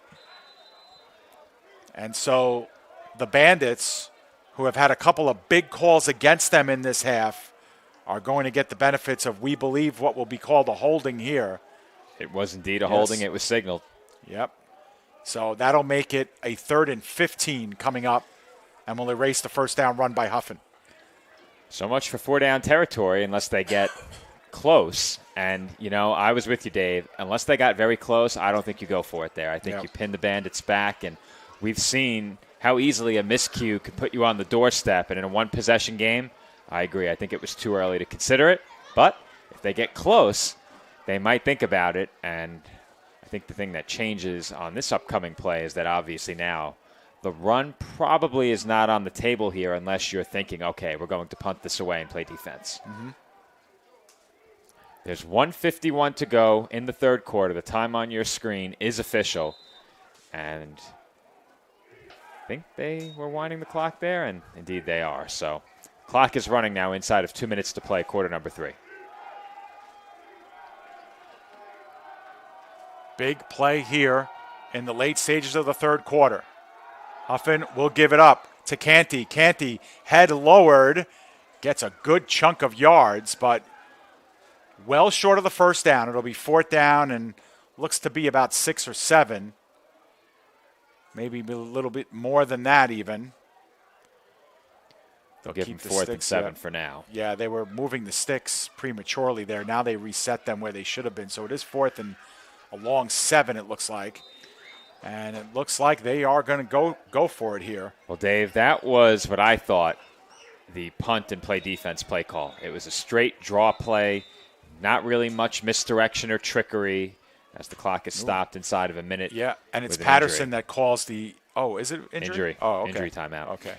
But that play call to me was the let's punt it and play defense play call. As now it looks like there's an ambulance on site. Well, I think they've been here, They Joe. have been here? Yeah, and there's another one. Is that a fire truck? Oh. Yeah. Just standard? Well, there is an injured player down on the field. All right, so when we come back to live action, it'll be 4th down and 7, and what looked to be the Gravediggers potentially going for it on 4th down by 4. They've come back every time that they've been down in this game and have taken the lead.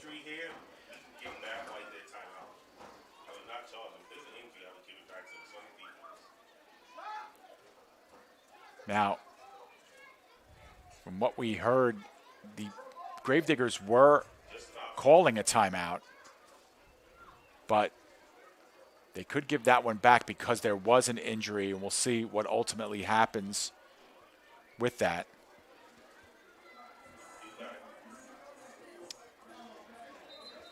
It did look like before the injury was signaled that the Patterson sideline had called for timeout, and I think that's the right decision in that spot ahead of what would be a critical 4th down snap. Yeah, scoreboard shows 2 timeouts each are left, and I think that's right. I think the Bandits did call one earlier, but we'll check on it and make sure, Joe. It is possible. When we have a break, yep. So because it could they be did really, charge Patterson with that timeout? I believe so. Well, thank you. So, yes, Patterson was charged the timeout there. And was it for a good reason here? Can they convert on 4th and long? Huffin does get time. There's good coverage down the field. Huffin now under some heavy pressure. Throws it in stride and enough for the first down. Good effort that time by Gutierrez to continue the play. And Huffin had all the time in the world, Joe. He has not had that kind of time, but that's because the coverage downfield was good.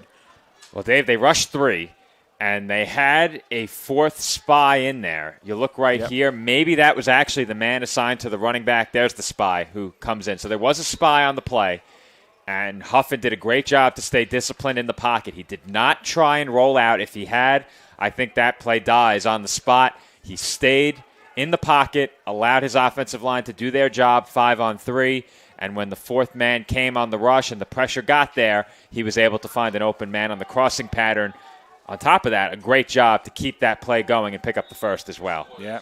And that's the end of the third quarter, Joe. So we are going to get ready for the final 15 here. We are through 3, and the Bandits have themselves a 26-22 lead. They led by 6 at the half, and that lead has shrunk to 4 with the Gravediggers driving.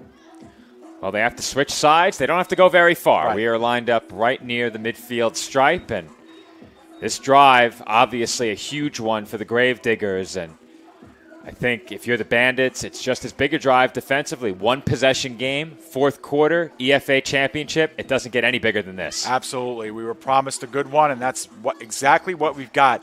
2 teams that have been at the top of the standings all year long.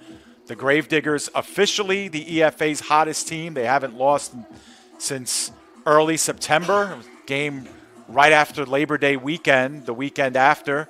Their loss to the Bandits, that's their only blemish. They've been perfect ever since.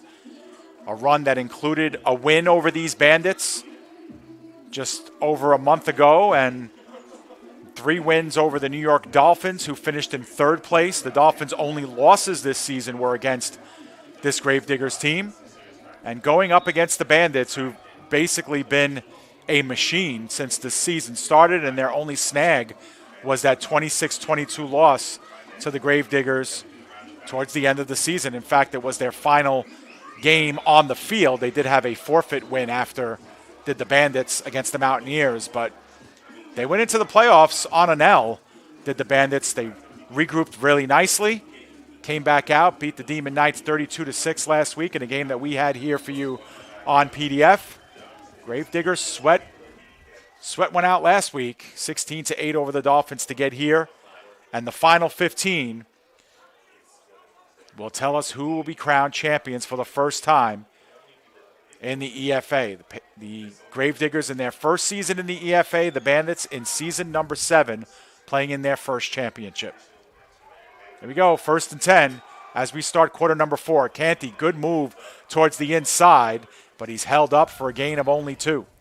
Well, that was either some great misdirection or Huffin looked to be facing the wrong way. That was a very awkward exchange, at least from my perspective. You've got to look at it here on the replay. It looked like Huffin expected the running back to be on the other side. The way he handed the ball off. He was facing him initially. He then turned his head the other way, perhaps to deke the defense into thinking he wasn't giving that ball up. Certainly worked on me up here in the booth. Yep, it's kind of an awkward handoff there.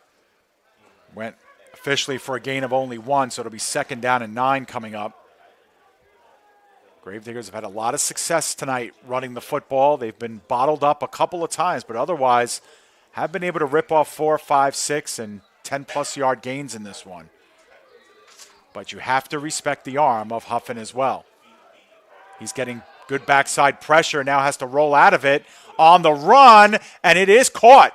And a great job of bouncing out of a tackle, still on his feet, and now finally propped out of bounds just outside the 20 was Khalid Brown. Here's a look at that on replay once again. We haven't seen the Bandits force Huffin to throw outside the pocket much. More often than not, when he's been forced out of the pocket, he's been forced to run. This time, there was no running lane past the line of scrimmage. He either had to throw this or, in all likelihood, get out of bounds, maybe even take a big hit. A flag did come in late on that play, Dave. I didn't see that sorted out, so we'll throw that up on the screen. This first down might be erased. It seems like it is. Both teams, of course, moving backwards, and it is against the Gravediggers, so that... Was he across the line of scrimmage? No, he was not. He was definitely not. I didn't think he was either. That's exactly what I was looking at the first replay. He was good not. 2 yards behind the line of scrimmage, so that was not it. So a huge first down erased for the Gravediggers. And the first down marker is at the Bandits' 35-yard line. So we're looking at a 2nd down and 20. And that flag came in from our sideline. It came in from not far away from us. Had to be a hold. The option backwards to Canty. He has all sorts of problems fielding it, and he's going to be wrapped up. A loss of about 6 or 7 on the play. That play looked doomed from the start, and just the awkward way in which Huffin delivered that ball backwards to Canty. It did not look good. We have another injury on the play and plenty of time to see what went wrong here, Joe.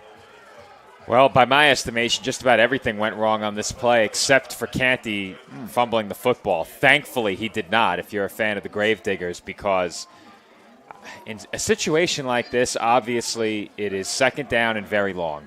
So you want to try and pick up a chunk and make it manageable on third down. But a play like that in a situation like this, it's still a one-possession game. I don't think the reward there is worth the risk. You're still throwing the ball backwards 10 yards either way. And look, obviously the throwback is not good, and Canty bobbled it. But if he actually catches that clean, Joe, look at the play that number 70, Damian Watts, makes on this play. And again, I don't think he finishes the tackle. He gets credit for a half a tackle here. But he actually slows Canty up enough. If he doesn't make this play, look at all the running room that he might have there. But Damian Watts actually makes a pretty athletic play for the big guy, holding him down. And, Canty was dead to rights. He had two. Well, he couldn't really field that ball cleanly, and that became paramount, just kind of making sure the ball didn't get loose. Let's watch what happens if he misses, because I'm going to freeze this. If he misses, look at all that room that you pointed out. And that's what I was, That's a really good look at what could have been, but even if he doesn't get there, it was bobbled. Yeah, and that's where the play was really lost, on the bobble. And so that's where it could have gone catastrophically wrong. Yeah, so now the ball's at the 39-yard line. So a loss of 6 on that play, 7 yards on that play, makes it a third down and 27 to go. Now, ironically, we've seen some of these third and very longs get converted in this game, thanks to some tremendously athletic plays. But is there magic here for the Gravediggers in the early stages of the fourth quarter? 12:30 to go. And Dave, that's Johnson at quarterback. Watch the run. Indeed. Johnson looking, pass all the way. Now dips it down. Right side. He's going to get a lot into this one. Middle of the field, and it's incomplete. James had it go through his hands defensively. Although a couple of guys had a chance to kind of run under that one. Dave, not a bad throw in space. I thought they had it first. It was not James. It was Williams. No, James defensively. Okay. Yeah. I thought Williams was there offensively. James is playing both ways. And that's part of the struggle that we've been having as well. But I think he's the one who actually might have the interception here. But even still, that's thrown underneath the receiving route. And, almost got it. Yeah, it was Williams against James. Yep. Dave, I thought Williams was coming down with that ball. Yeah. He had the angle. He had the height. He leapt into the air. James was waiting for it to come to him. Williams was going to the ball, and I think he just missed it. Yeah. He had his arms there. I think it just went past him. Wow, that would have been another huge play in a game where it's featured so many big ones. And watching Johnson off the snap, I thought his first instinct was to try and run it. Aloni to punt it. Left-footed kick, end over end. It is fielded clean. And out past the 30, here come the Bandits. Blocking in front, and here comes the speed. And inside Gravediggers territory. Good return that time. And it was indeed number 29, Shannon James. We haven't heard a lot from, but James, another threat as a wideout for this team. Makes a little deke with the ball here. Here you go. At one point, I thought the ball was pitched the way he was carrying it so loosely in that palm. And I'll tell you, there's no way I'm carrying a football that way. More so because I can. And the punt only nets 7 yards, Joe, because the line of scrimmage was at the 39, and the Bandits take over at the 46-yard line. And how often does that happen Yeah. in the semi-professional game where you see a punt hardly net you anything because of the returns? The one situation where it's almost always beneficial to be on the receiving end. 100%. And now what becomes paramount here for the Gravediggers is holding the Bandits at bay. Any sort of touchdown obviously puts them down by 2 scores. 12 minutes to go. That puts you in a really tough spot. Yep. 12:05 remaining in the game. This give is once again underneath to Addison, who has just been a beast to bring down. He's got the first down and more. And Joe, the first point of contact was at the 38-yard line, and Addison runs the pile down to the 30 for 8 more yards. Just look at this. He takes the handoff, first contact, maybe 3 or 4 yards past the line of scrimmage. We'll say 5. Yep. He carries the pile for another 10. Yeah, it's amazing. And he's so quick on his feet. Yeah, and you wonder why the Bandits would even think about throwing the ball here on this drive when Addison has been running the way he has. And also has a touchdown to his credit as well. Moves the pile that time and gets stood up for a gain of only 1. So good job that time by the Gravediggers to get the hands on Addison and get the cavalry in to finish him off. And I think the best plan of attack in defending Addison on the ground is to force him to bounce it outside. We see he has the ability to perform that jump cut to the outside and even bring it back in when the running lane is there. But I think if you can force him to have to go outside and get him outside of the tackles, moving laterally, that's your best chance as a defense. He comes out of the game briefly for a bit of rest, and instead, Ugarte, the fake to Montgomery. He looks out in the flat. The catch is made. 30, the 20. This is Shannon James still making a move and gets tripped up at about the 15-yard line. Just inside of it, it'll be 1st and 10 inside the red zone for the Bandits, who are knocking on the door again. And the pressure is mounting on this Patterson defense now. They are backed up in the red zone against their own goal line. A score here, as you said, Dave, makes it a 2-possession game, and the Bandits might be starting to sense it. And the Bandits playing with a little bit of pace here in this second half has gotten the Gravediggers spinning backwards a little bit. And they've had no answer thus far. Right, playing on their heels. The give to Montgomery. No, it's the fake. Ugarte takes it himself. He's inside the 10. The 5. He's still scampering and might be held up at the 1. 1st and goal coming up. And there is a flag down. We'll keep our eye. It was on the far side of the field, all the way back by the 17-yard line. So we'll see what the result of this, right at the line of scrimmage. Clock is stopped with 9:59 to go. Well, Dave, if that play stands, Patterson is going to need a huge goal line stand. Now, they did spot the ball at the 5-yard line, so perhaps Ugarte's knee was down on first contact there, just short of the first down marker. But we'll have to see, of course, what the call is here.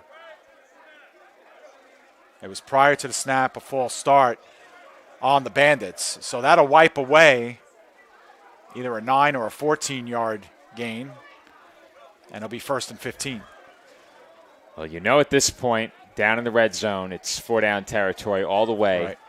I don't think there's any chance they would try and kick it again, especially when the kick makes it a 7-point game. It does force them to score a touchdown and convert to beat you, but I think the risk is too high given what we've seen the last couple of weeks. I was going to say, especially just given the fact that the last time it was blocked and returned all the way, a block and a return would go for 6 points the other way, not just 2 this time out. That's a good point.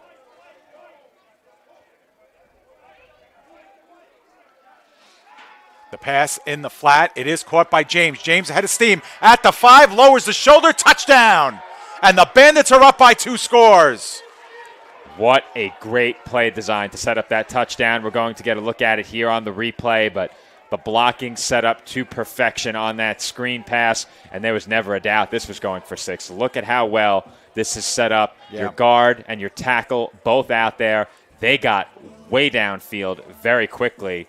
Maybe a bit too quickly. We'll get one more look at it in just a moment. But either way, that is a huge touchdown for the Bandits, who are now in front by 10. And we'll see if we have time to run it back once more. Yeah, delayed screen earlier right in the center of the field. James had a big gain, and this one's the first time we see the wrinkle here on the wide receiver screen. Great blocking down the field. Letter of the law, that's really close, Dave. That's really close to an eligible man downfield. Ugarte with the fake. There is a flag down on the opposite side of the field. The 2-point conversion was good otherwise to put the Bandits up by 12, but we'll, of course, get the results of this flag first.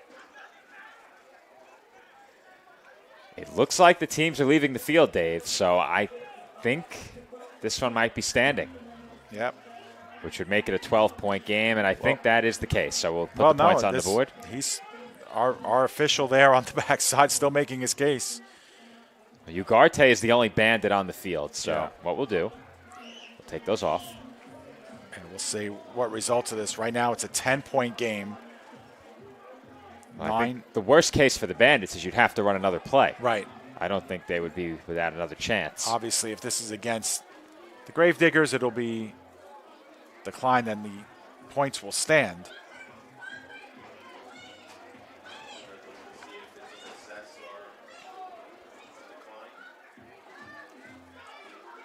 It looks like they're giving the Bandits the option of whether or not to assess the penalty. Tough to tell, but that's where the conversation's happening right now. And we haven't gotten an official signal yet. It was offsides. Okay. Declined. 2 points on the board. Okay. Easy. Good translating, Joe. Actually, the official call is coming right now, and it actually came about 20 seconds ago, 10 yards further back. Right. So for I wasn't guessing.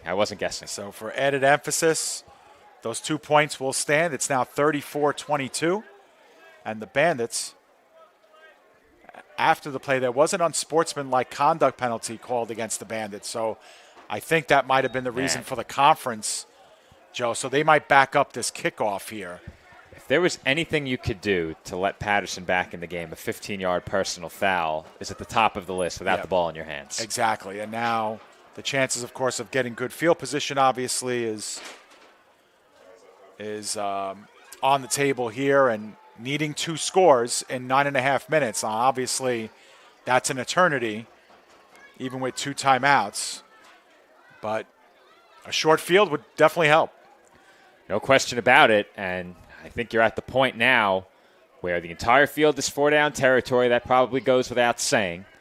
But if there's anything you haven't shown the Bandits yet, anything you have in the playbook that you think could perhaps get you a quick strike score, you use it now. You see Johnson is back deep for this kick return. There is still a flag on the field, it appears, inside the 5. Yeah, it looks like there's a flag still there. So one of the officials has lost their flag. They'll realize it soon enough and retrieve it. In fact, there's another flag being waved along the sideline as well. That looks like a corner flag from soccer. Oh, yeah. Well, kids are having fun down the other way. Here we go. He's running with the play. Watch the lateral. Will they pitch it back? They will not. And the ball carrier's pummeled at the 50-yard line. It might have been Canty on the return. But either way, it looks like the plus side of the 50 is where the Gravediggers will have the ball. They're down by 12. It's the biggest lead by either team in this game. And the Gravediggers have a hill to climb. Yeah, and the reason for that, Dave, was that fumbled kickoff. Yeah. This is a one-possession game were it not for the fumbled kickoff. And Sean said it earlier, did they beat us? Did we beat ourselves? Yep. And a lot of teams, if they're answering that question honestly, take option number 2. Yep. And I'm not going to say the Bandits don't deserve to be winning. They've played extremely well and deserve to be in front. However, this game could be a one-score game. And if the Gravediggers go on to lose by 1 possession, that fumble on the kick return is going to loom very, very large. Absolutely. Even though, of course, the Gravediggers did come back and grab the lead in the early stages of this half, 22-20. The Bandits have reeled off the last 14. And I think playing with pace, too, Joe, and not huddling up and forcing the Gravediggers to kind of backpedal and play on their heels a lot defensively, really reason why the Bandits in these past 10, 12 minutes have been really dynamic offensively. There's a bad snap, and going back is Williams, and Williams is going to be dumped for a huge loss on the play. I think that's going to be a 20-yard loss, Joe. It's going to be 2nd and 30 when we come back, and Williams is now the 3rd different quarterback to play in this game for the Gravediggers. They started with Huffin. We saw Johnson take a snap, and that time it was Williams in the backfield, and I don't know if he wasn't expecting that. The snap wasn't good to begin with. Well, they did him no favors, Dave. No favors whatsoever. That snap was not good. I think it bounced before he ever made contact with it, which makes it incredibly difficult to scoop up and make anything of the play. I think the real issue with what happened there comes when your quarterback then runs backwards and gives away another 10 yards. Obviously, that's not on him, the bad snap. Don't compound the mistake from your center by running backwards and taking that sack. And on top of all that, a great tackle by Enrique Bermudez. A tackle for a loss that goes for 20 yards. It's now 2nd down and 30. And now the Gravediggers have to be really careful about taking a delay penalty here. They are taking a long time getting this play off. It looks like Huffin is back and is going to be accepting this snap from the shotgun. Canty is in front of him. Otherwise, there's trips on the far side. Huffin with the pressure coming, looking for the home run down the sideline. It's well overthrown and intercepted. And a very late hit out of bounds by Williams. That's a little bit of frustration setting in now. And a great pick that time in stride by Darren Glover. And who knows, perhaps it's the dagger being inserted by the Bandits. Pass well overthrown, Joe. And if memory serves me correctly, Glover had 2 when these two teams last met here at Facina, and that is as late a hit as you can dish out. But I think that is a product of frustration, and then it looked like there was an injury at the end of the play as well. Yep. Williams grabbed his knee immediately after the play was over. He's being worked on. I think he cramped up. Right. Looks like he's just getting some repairs done on the sideline, and they might need him defensively here to try and step in front of one as well. Now we have another flag, Joe, and another as the ball went flying, and it looks like the Gravediggers are losing their cool on the opposite side of the field. It looks like perhaps there's a big congregation going on down there. There was definitely another flag that was tossed. You'll have the late hit flag. You'll probably have a personal foul. And then I believe it was a coach who took the ball and threw it up in the air. And so when they get this all sorted out, the Bandits are going to have possession well further up the field than what they thought. And perhaps, Joe, well on their way to lifting this EFA trophy. They might be adding 30 to the end of that play, Yeah, Dave. I agree. Let's see what it all boils down to here.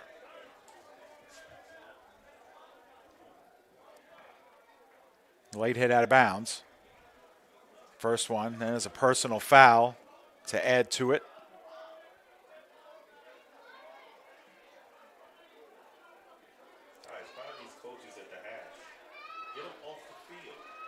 So 7:46 remaining in the fourth.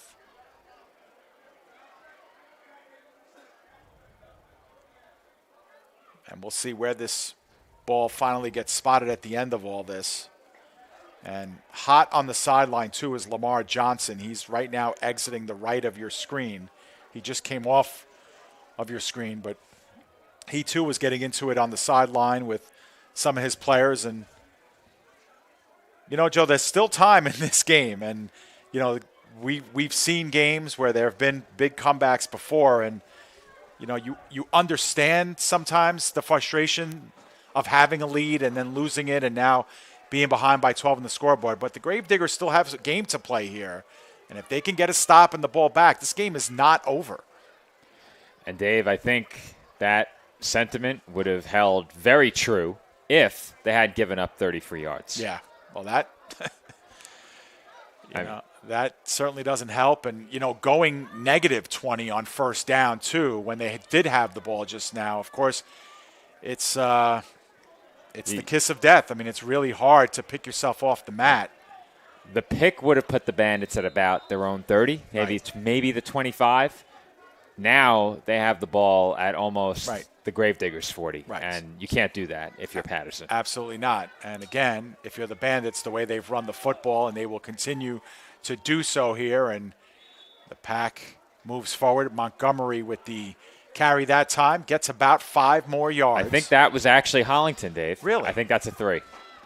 That is 32. Wow. So that was Hollington. You had your chance. I did. I'm sorry. Yeah, it is 32 indeed. Yeah, those numbers under the lights at night, tough, really tough. Guess I'll keep these with me here. The knocks, as we call them, where I come from. The binoculars, of course. Yeah. 2nd down and 5 coming up here as probably get this ball snapped with under 7 minutes to go here in regulation. Bandits with a comfortable lead and possession. High snap, and it is given up the middle, and the Bandits pull forward once again with Hollington for another gain of about 1 or 2. The Bandits doing the right thing here. I think you probably hand it off again. Yeah, I would think so too. They get right back to the line of scrimmage pretty quickly. They have plenty of time before they need to run another play. They do have trips here to the near side. Ugarte, the fake. He's going to roll out to his left. Stiff arming, working towards the sideline, gets the first down and a lot more before he's roped out of bounds just outside the 20-yard line.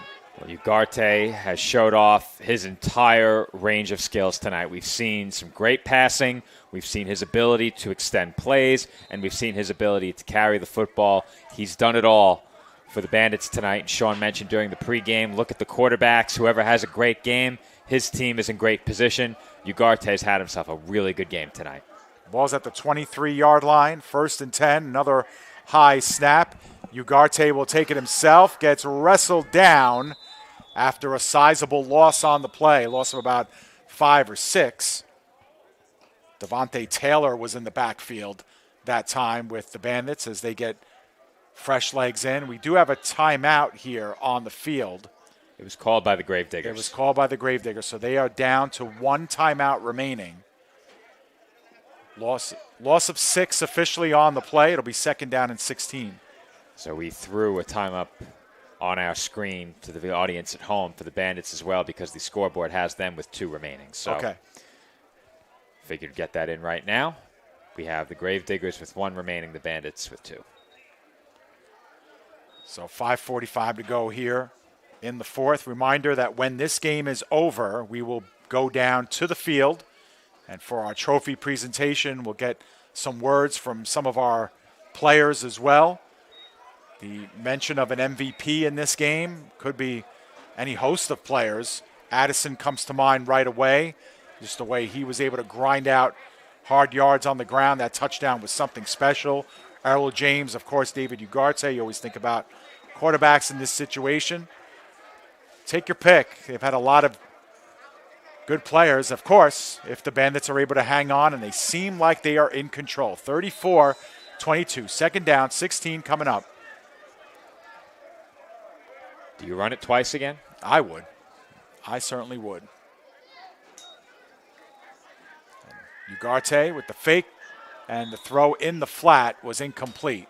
That was Montgomery, the intended receiver.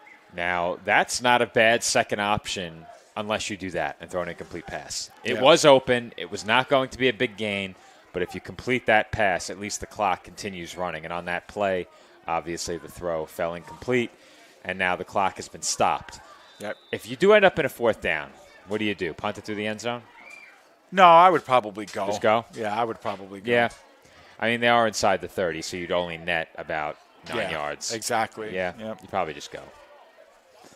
You know, you hope for the pass interference, or you obviously hope to get the first down. And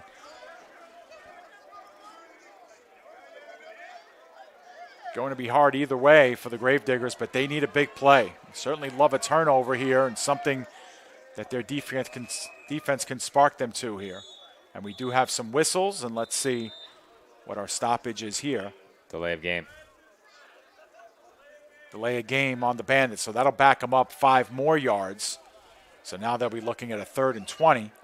So on 4th down. About that. Yeah, I think you probably still go for it. Yep. I mean, But- you could just pooch it like straight up in the air and hope to get a good bounce Now, inside I think the 10. if you're Patterson, do you send the house and try and block it? Yeah, I would. Well, let's see if they get there first. I'm a bit ahead of myself. 3rd and 20. They'll need a sizable play here. Ugarte's been able to manufacture his own time. Flags are down. That pass in the middle of the field is incomplete. Stops the clock with 5:33 remaining. There's a couple of players down in the backfield, injured. But that flag came from the far side of the field, and we'll see what the call is.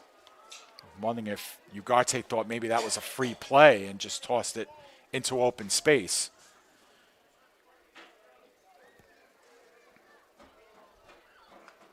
Here's a look at it while they attend to the injured players. Yeah, while you guys watch, I'll pay attention here to the official call. That pass had a lot of zip on it. False start. Legal motion. Legal motion against the Bandits, so they'll back them up. Well, you would think they'd decline it and bring up fourth down, right? Yeah, I guess. Yeah, that could be true. 4th and 20 or 3rd and 25? Yeah, I'd make it fourth down. Yeah. Get the ball back if you can. Yep. Game is kind of slowed down to a crawl here as we're got a couple of injuries here late in the game. This game started 3 hours and 9 minutes ago, so this has been a long one here.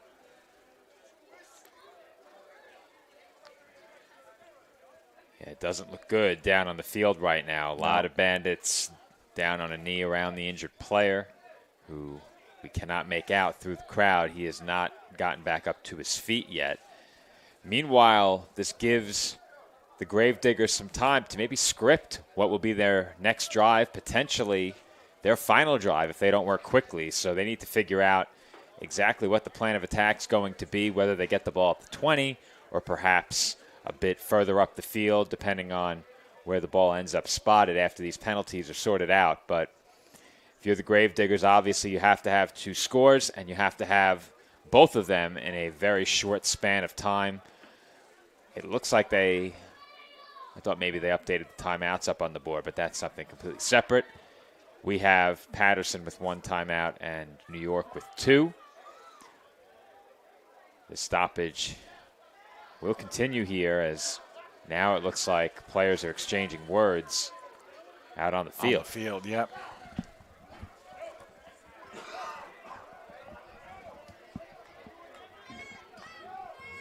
We did mention earlier that our windows don't open, not that we need them to on a night like this.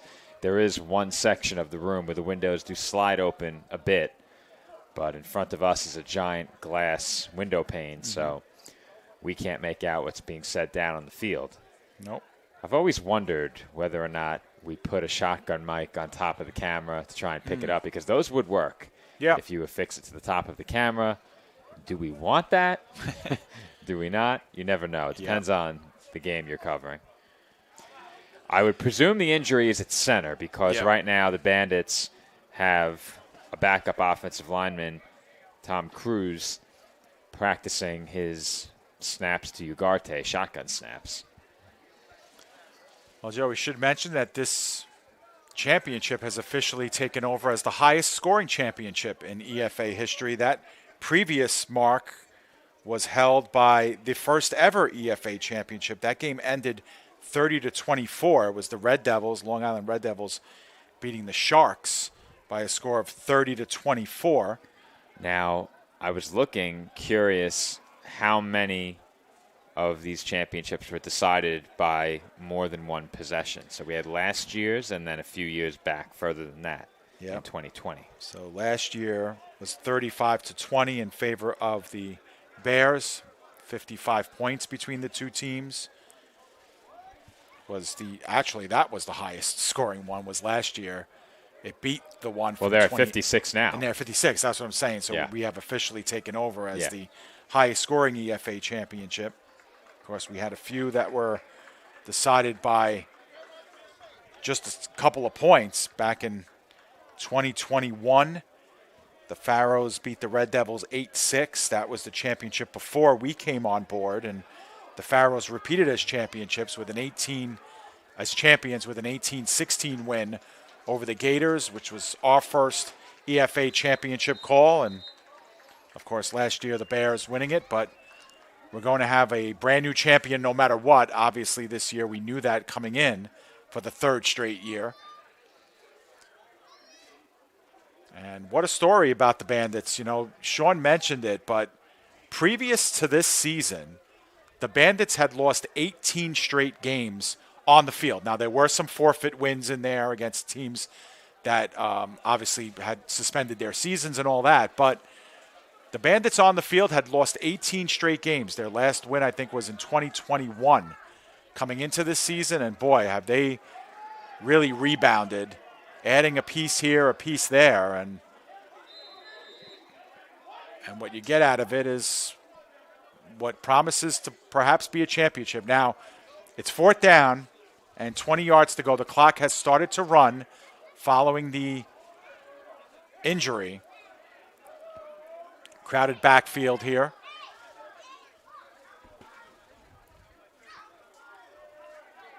And now, taking the snap and in the end zone, and touchdown by James. And he got the pass from David Cruz. Now, Cruz was lined up at first, flanking Ugarte, and then Ugarte changed positions with Cruz. Cruz gets the shotgun snap and finds James in perfect harmony down the sideline for a gorgeous touchdown pass. Look at that. Ugarte just slides over to the right. And look at this throw on a dime. How did James run straight past 2 defenders on a 4th and 20? How do you let that happen? 4th and 20. Unbelievable. He just streaked past 2 defenders. I have to get one more look at this. Yeah. I'm not sure if there's something we missed. Well, the corner on the play is Brown, and it just looks like he loses the foot race, but the safety is He's backpedaling, late. Expecting safety help over the top. He didn't get any. Yep. And Lamar Johnson was the one deep. There's the throw, and it is no good, and here come some flags. You didn't catch that? I thought it was good, yeah. Oh, I thought you said it was no good. I'm sorry. I might have said that, Joe. It was good, yeah. Okay. It was good, so that makes it 42-22, and the promise for a lot of yardage here is now we have either a fan or a coach joining the celebration in the end zone. We can confirm that the 2-point conversion was good. Yeah. I'm sorry. I didn't mean to say that. I might have said no good. But the Bandits look like they have put an exclamation point on this one. 22 unanswered points. Yeah, but Dave, 4th and 20. Yeah. How do you have that kind of breakdown? You still are very much in the game if you get that stop there. I agree. And, I think after the interception by Huffin and then the late hit, I think they just got unraveled, did the Gravediggers. And look, they're a first-year team. So, you could – obviously these players come from different organizations and all that. So you expect first-year teams to take their lumps. But for a team that's kept it together pretty well this season, they've kind of unraveled here in these final 9-10 minutes of the game. We have 5 minutes left. And it's not looking good, and the Bandits look like they're on their way. And now the only thing in doubt is what the final score will be. Yeah, a 3-score game with 5 minutes to go. The way these Bandits have played tonight, it's hard to imagine them surrendering this lead. And I think you're right. The question becomes, what will the final score be, and who will the Gravediggers put under center for this last drive? We've seen them rotating quarterbacks a bit tonight. And we saw that earlier in the season. They had no problem offensively in that first half against the Bandits. In the first meeting here, they didn't really have many issues offensively outside of the first drive during the first half of this game. Yeah. And the catastrophic mistake came on special teams. That completely changed this game. 100%. Completely changed the game. Could not agree more. And then the Gravediggers did do a really nice job at the end of the half to get that stop, Joe, that really could have really could have turned this game upside down. And then they came out and they got a stop and they got turnover and they got the score. But the Bandits just never flinched. They didn't let going down by 2 really affect them. And right as soon as that drive was over that the Gravediggers took the lead, the Bandits just got the ball right back and went right down the field. They started to use pace with their offense, which I think was also a really big difference in this one, playing with pace and keeping the Gravediggers off balance. And that's been the result. 42-22 is our score. They'll kick this one off from the 50 after the personal foul penalties on the 2-point conversion. The Patterson defense didn't have a great night tonight, but they were not responsible for the 42 points. Mm-hmm. And that one skips off of the Gravediggers. It is taken by Johnson. Johnson dancing at about the 10. Can he get away from one wave? He does, and gets chased out of bounds at about the 25-yard line. So 4:53 remaining. The Gravediggers, and now here come flags again. More flags as bodies bunch up on the far side of the field. And we'll see how this gets sorted out, but well, speaking of more flags, do you know where my day started today? My day started at Six Flags Great Adventure this morning. Wow. That's bold of you. I took a ride on Nitro before heading to work, but I was there on business. I was not there to ride roller coasters today. But more flags, more fun used to be their tagline. Made me think of it when you said it. Right. But I figured I'd throw that out there considering there may be some time taken to sort out the flags.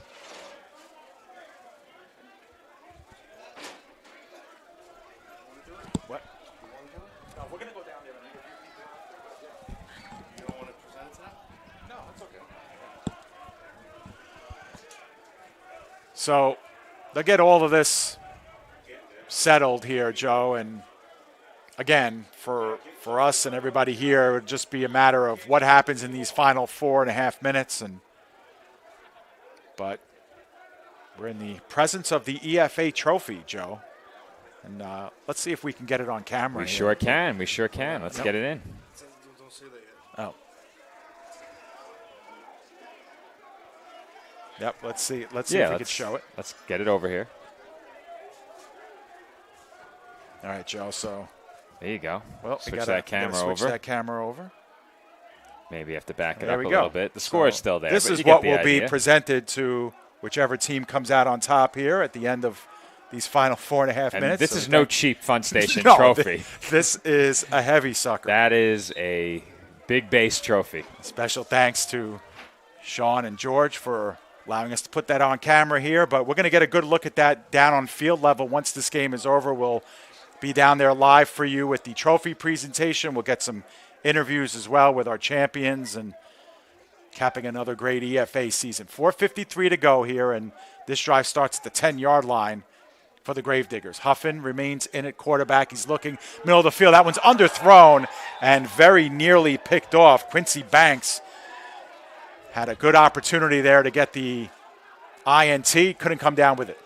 Well, the Bandits sideline is delirious right now, and, you know, they can taste the championship, but there have been opportunities tonight for the Gravediggers in the passing game. Yep. And I mentioned it earlier in the game. Huffin, when they relied upon him to shoulder a bit less of the load, had been able to do that earlier in the season when these two teams met. As they've needed more and more out of him, throwing the ball more often, it's become much more sporadic. There have been more miscues, and the offense has really stalled, especially in the second half, just the one score. Yeah. And again, Patterson's run game was really crucial here in them getting back in and then taking the lead. And so having to get away from that when you're down by 2 and 3 scores, as Canty gets the rush and goes up the middle for about 5 yards. Cut the yards to go deficit in half. It'll be third down as the clock continues to run with 4.5 to go. Well, if a carry there is not a concession, I'm not sure what is. I think the Gravediggers now, also taking their time ahead of this play, realize that with just one timeout this late in the game, it's going to be a really difficult road back, and now they have a player down to a knee. I'm not sure if that's for an injury or if it's because the play call has been made. Either way, the clock is running as it ticks down toward 4 minutes. Yeah, that's Devontae Clark down on one knee for the Gravediggers, but he's right back up. No injury. Nope. So third down and 5 here. We are under 4 to go.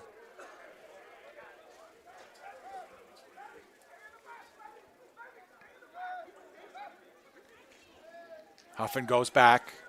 5-step drop. He's under pressure. That ball may have come out late, but he falls back on top of it. A sack back at the original line of scrimmage. We'll set up a 4th and long here. Obviously, the Gravediggers probably go for this one here, and try to get the requisite 10 yards, although they are funneling in some other players. And the Bandits are lining up back deep to potentially receive a punt here. 3:10 remaining. Yeah, I think I just punt this, Dave. Yeah. There's no reason. That's wise decision here, down by 20 points. And if I'm the Bandits, I'm probably taking a knee. Yeah. I don't think they will, but come on, Joe, I know better than that. I know better. But take the knee, end this game with handshakes, and celebrate a championship. Yeah, exactly. A couple of minutes closer to hoisting the trophy. Of course, as mentioned in pregame, the winning team gets $5,000 purse out of this, so that's something to look forward to. And something else that often gets overlooked, and I'm sure not by the players, but by us up here, you never know what was said down on the field during the game, and a lot of the time when a team looks to score at the end, as this one skips toward the return man. I'll finish after this play. It is taken by James, who's had a day and a half. He gets held up at the 50 and finally gets taken down. Right there at midfield. Bodies down. We have another injury a little further up, and here come more flags. Well, down near the sideline, the Gravediggers sideline. Exceptions made. They're trying to score, Dave. Yeah, and there is that is the 2-minute warning, Joe, too, we should mention. So we are officially at 2 minutes. We'll see where this drive ends up starting. But you know what, Joe? The Gravediggers are going to lose this game. And the score is probably not indicative of the competitive level that this game had for a little bit more than 3 quarters. But, you know, for a first-year team, this Gravediggers team. The game is over, Dave. Oh, it is. The game is over. So they've called it a little earlier. So, Joe, we're going to get ourselves set up to go down the field. That was a little bit quick for us. So it's going to take us a little time to get things sorted out here with our remote operation that will go down on the field. But, Joe, we'll throw it to you when we have to, and we'll try to get some guys on the air. Well, the New York Bandits are your 2024 EFA champions as they celebrate down on the field. Let's get a look at the celebration from down on field level. Vinny's still on the outside looking in right now along the sideline. So while he works his way in a bit closer, we'll take it back up to our camera perched here outside the booth. This game started with a Bandits touchdown and a blocked extra point that resulted in a return for 2. With the score 6-2, the Gravediggers would respond with back-to-back scores. They went in front, but late in the first half, the Bandits drew a bit closer, and then what I consider to be, and what Dave agreed, was the big miscue in this game. It was that fumbled kick return, just a backbreaker, and let's keep that liquid away from the equipment, please. Well, they don't realize the mic is not on. It is now. Get these guys. So we'll have to monitor who's trying to speak into the microphone, but celebration continues down on field level. We'll see if we can pick up any of that audio. Looks like they're setting up for a conversation here, and more speaking into the microphone. Let's get rid of our graphic. We handled business. There's no more to say. New York on top. Jersey got to come back next year. Unfortunately, I cannot hear what is being said down on the field. So what we're going to do, I'm going to put on a second headset over this one so that I can hear what's going on down on the field. So I'll step off headset for just a moment. Be right back.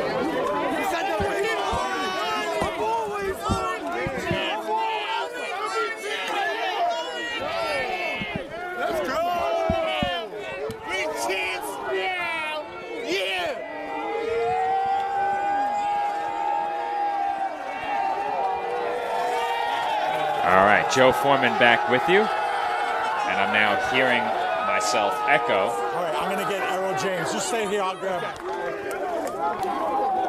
All right, so what we'll do is mute the conversation down on field level as Dave is communicating with Vinny. It looks like Dave is ready. He sure is. And we'll throw it down to Dave. All right, Joe, I'm here with Errol James, Errol had a huge game today. How's this feel? It feels great, man, to help my team win a championship after been losing for the past 3 to 4 seasons, winning no games, to win a chip after those. After that, it just feels great. It feels great to be a part of that. And having the ability to do it on offense and defense and score, tell me how it feels to be such a critical part of this win tonight. All I can say is, glory be to God, man. He gave me the talent and the skills to do what I got to do to give us the win. So I appreciate it. All right, congratulations. Go celebrate with your team. Good game. Yep. All right, Joe, we'll throw it back up to you. All right, thank you, Dave. As we will continue to bring in some of the sounds from down on field level.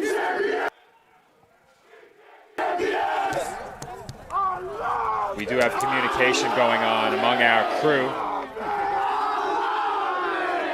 So we're trying to get that out of the stream. Unfortunately, Dave has a handheld mic that is also picking up the sounds of the celebration.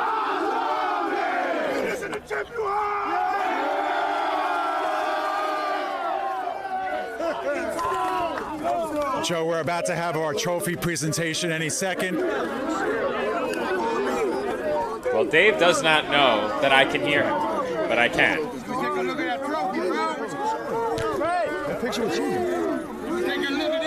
Trophy presentation coming up. Look at that. Ouch! You guys gonna have the trophy in a minute? PDF, shout out to you guys. Thank you, guys. Thanks, great job. No, you can stand there with you. You can stand there with me, yeah.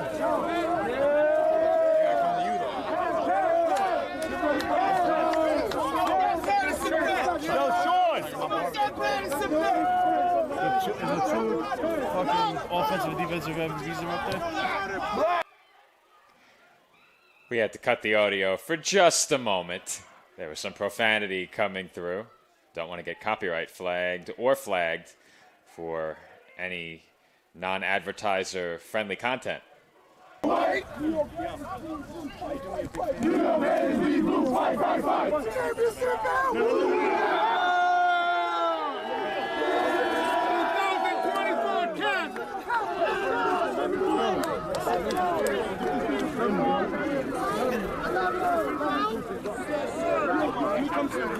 you guys going?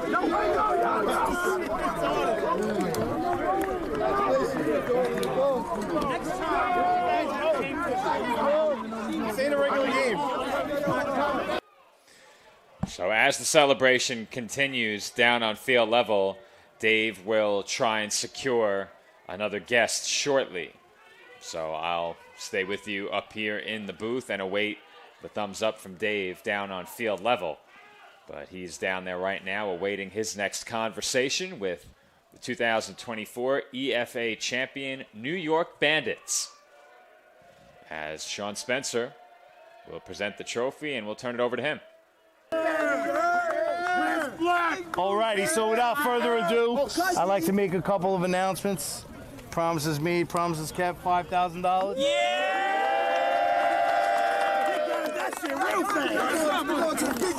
And the 2024 EFA champions, the New York Bandits. Let's go! That's how you get right. Yo, thank you, fellas. Great job. This doesn't happen. Oh, Dave, protect the equipment, Dave. Protect the equipment. This doesn't happen without all of y'all. Like I said, game 8 or 12 ain't no different than game 1. Yes, sir. I guess we ain't trash no more.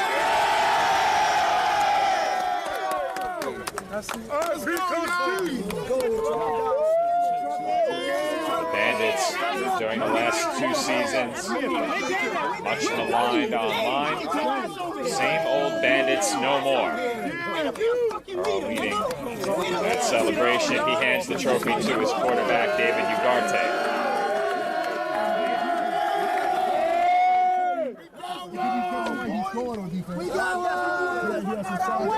Kevin White, Errol. You better pass that to me. I got to go in and catch a touchdown. The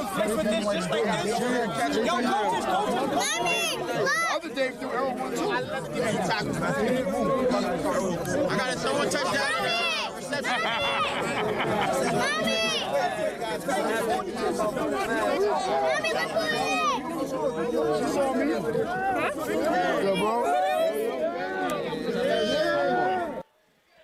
So while we await Dave's next conversation, we'll bring it back up here to the booth. Once again, Joe Foreman rejoining you from the press box here at Joseph F. Facina Field. The New York Bandits are your 2024 EFA champions.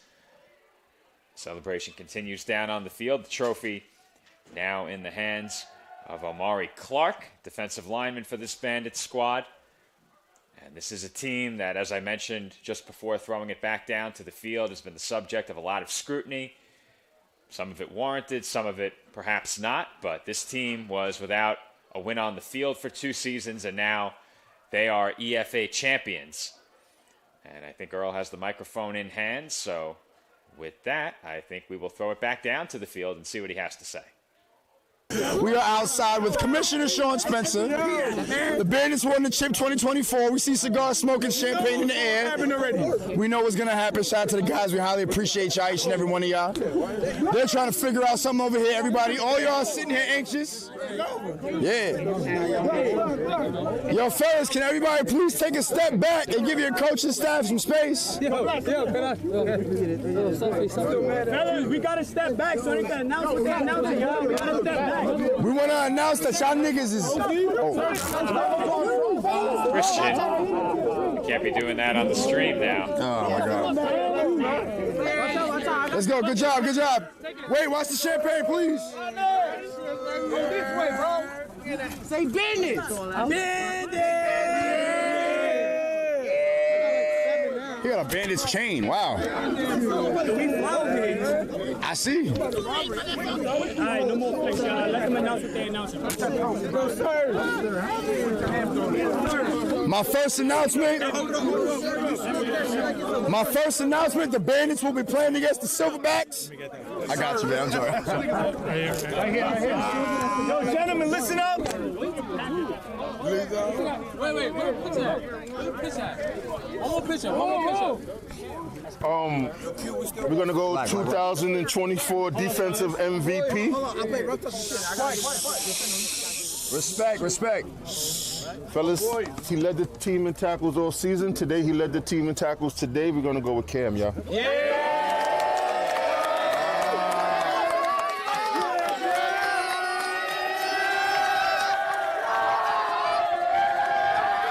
Cam Nicholson is your defensive MVP in this 2024 EFA Championship for the New York Bandits. I would presume we are going to have an offensive MVP named shortly. We have a bunch of MVPs on offense, truth be told, but I have to go. Listen, hold on. This is not the huddle cue. Speak up. Look, Speak louder. Fucking, only because you're taller than me. Yo, we have a lot of MVPs on offense, yo. I mean, truth be told, but I got to give it to the person who changed the game, and you have to realize who that was Mr. Horny himself.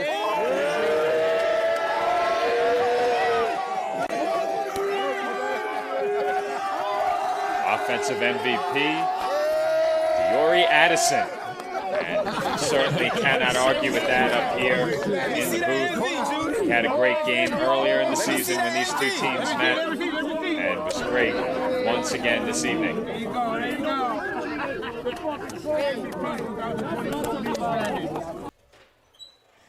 And with that, we will welcome Dave back to the booth.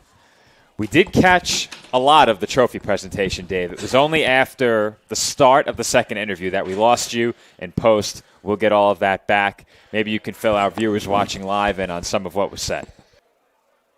We're coming back up into the box. Hey, there we are. So, so it was a lot of fun down there, Joe. And it's unfortunate that we lost some of the audio there. I think our apparatus powered down because we were so far away from the from the broadcast booth, but a lot of fun, and I think the prevailing theme was that it's a long time coming. This team has been battling for so long, and to get this championship really means the world to these kids out there and this coaching staff. And I spoke about it while you were down there on field level. I was chiming in from time to time, but obviously there was a narrative online, a lot of criticism toward this Bandits team the last 2 seasons, some of it warranted, some of it not. but there was that trope, same old Bandits, same old Bandits, no more. They are EFA champion New York Bandits now, and a well-deserved championship run for them. They've put in so much work in the offseason leading up to this point. They garnered a lot of praise early in the season and a lot of predictions of a championship this year from the community that was criticizing them each of the last 2 years, and those expectations were met and perhaps even exceeded tonight with their performance. Absolutely, and I think, you missed some of the audio. We have it recorded. We're going to put it up on our Facebook page a little bit later so people can... We can add it to the stream as well. Yeah, so we can do that. But yeah, I think the prevailing theme is the resiliency of this team. Nobody ever quits. Nobody ever gets down. Even when they were down 22-20, they stay together on the bench. The coaches have them focused, and it's a team that knows now how to finish. And that wasn't the case all the time with this team. They would battle, but they would come up short. But now this is a season where they play all the way to the finish line, and you could see how it went. They did a fantastic job. They certainly did, and especially in that second half. They held the Gravediggers to just one score in half number 2. It was a thoroughly impressive effort for the Bandits throughout this game, but specifically in that second half. And we mentioned it earlier, the play that really turned this game was that fumbled kick. After that, Patterson was really never the same again. They did get that big stop before halftime. They had the momentum going into half number 2. They scored the first points of half number 2, but after that, it was all New York. And they were able to cruise to a championship win, taking the victory by 20. Yeah, we tried to speak to David Ugarte. We just couldn't find him in the crowd. But I think it was the pace that they used after that Gravediggers drive. And it just turned the game around. And then, obviously, the interception on the ensuing drive and all that, it was just downhill from there for the Gravediggers. But, the Bandits, they do what good teams do. They finished. They put a punctuation mark. Maybe the score is not indicative of how close this game was through 3 quarters. But listen, good teams finish at the end. Fourth quarters are built for champions, and the Bandits proved it tonight. The Bandits are your 2024 EFA champions. Unfortunately for me, I did miss the first quarter of this game, but I got here in time to see the celebration. Once again, it has been a pleasure covering the EFA all season long. We've had a blast, and now it's hard to believe our 3rd season covering EFA football. Absolutely, Joe. And, thank you so much for all the coverage. I think you did every single EFA game, including this one, of course. Except for last week. But, of course, we introduced Vinny Massacol to the broadcast booth last week. Did a great job and did a phenomenal job on camera tonight. So thank you, Vinny. Thank you to all of our crew that spent some time with us this season with the EFA. Thanks to Sean Spencer for coming on during pregame with us and chatting about the league. And if you go back and listen to that pregame, you know that the best is still yet to come with the EFA. Plenty more to do during the offseason, and if next seasons and seasons to come are anything like this one, we're going to get treated to more great football. This is the 7th season of this league, and that speaks volumes in the semi-pro universe. They do it the right way, and they have a lot of fun doing it too. These kids are great. Coaches are wonderful, and I'm happy to see it end in this way with a champion being crowned. But, Joe, I think that'll do it for us. And, we'll say goodnight to all of you. Thank you for sticking through. And be sure to tune in. Once again, pdfsportsnet.com and youtube.com/@pdfsportsnet. Please spread the message. We got great soccer coming up, more semi-pro football in the spring as well. We got some swimming thrown in there in February as well. Some great athletes from all over the metro area. We try to bring them to life right here for you on the PDF Sports Network. From our family to yours, thank you very much for tuning in. We'll see you next time right here on the PDF Sports Network.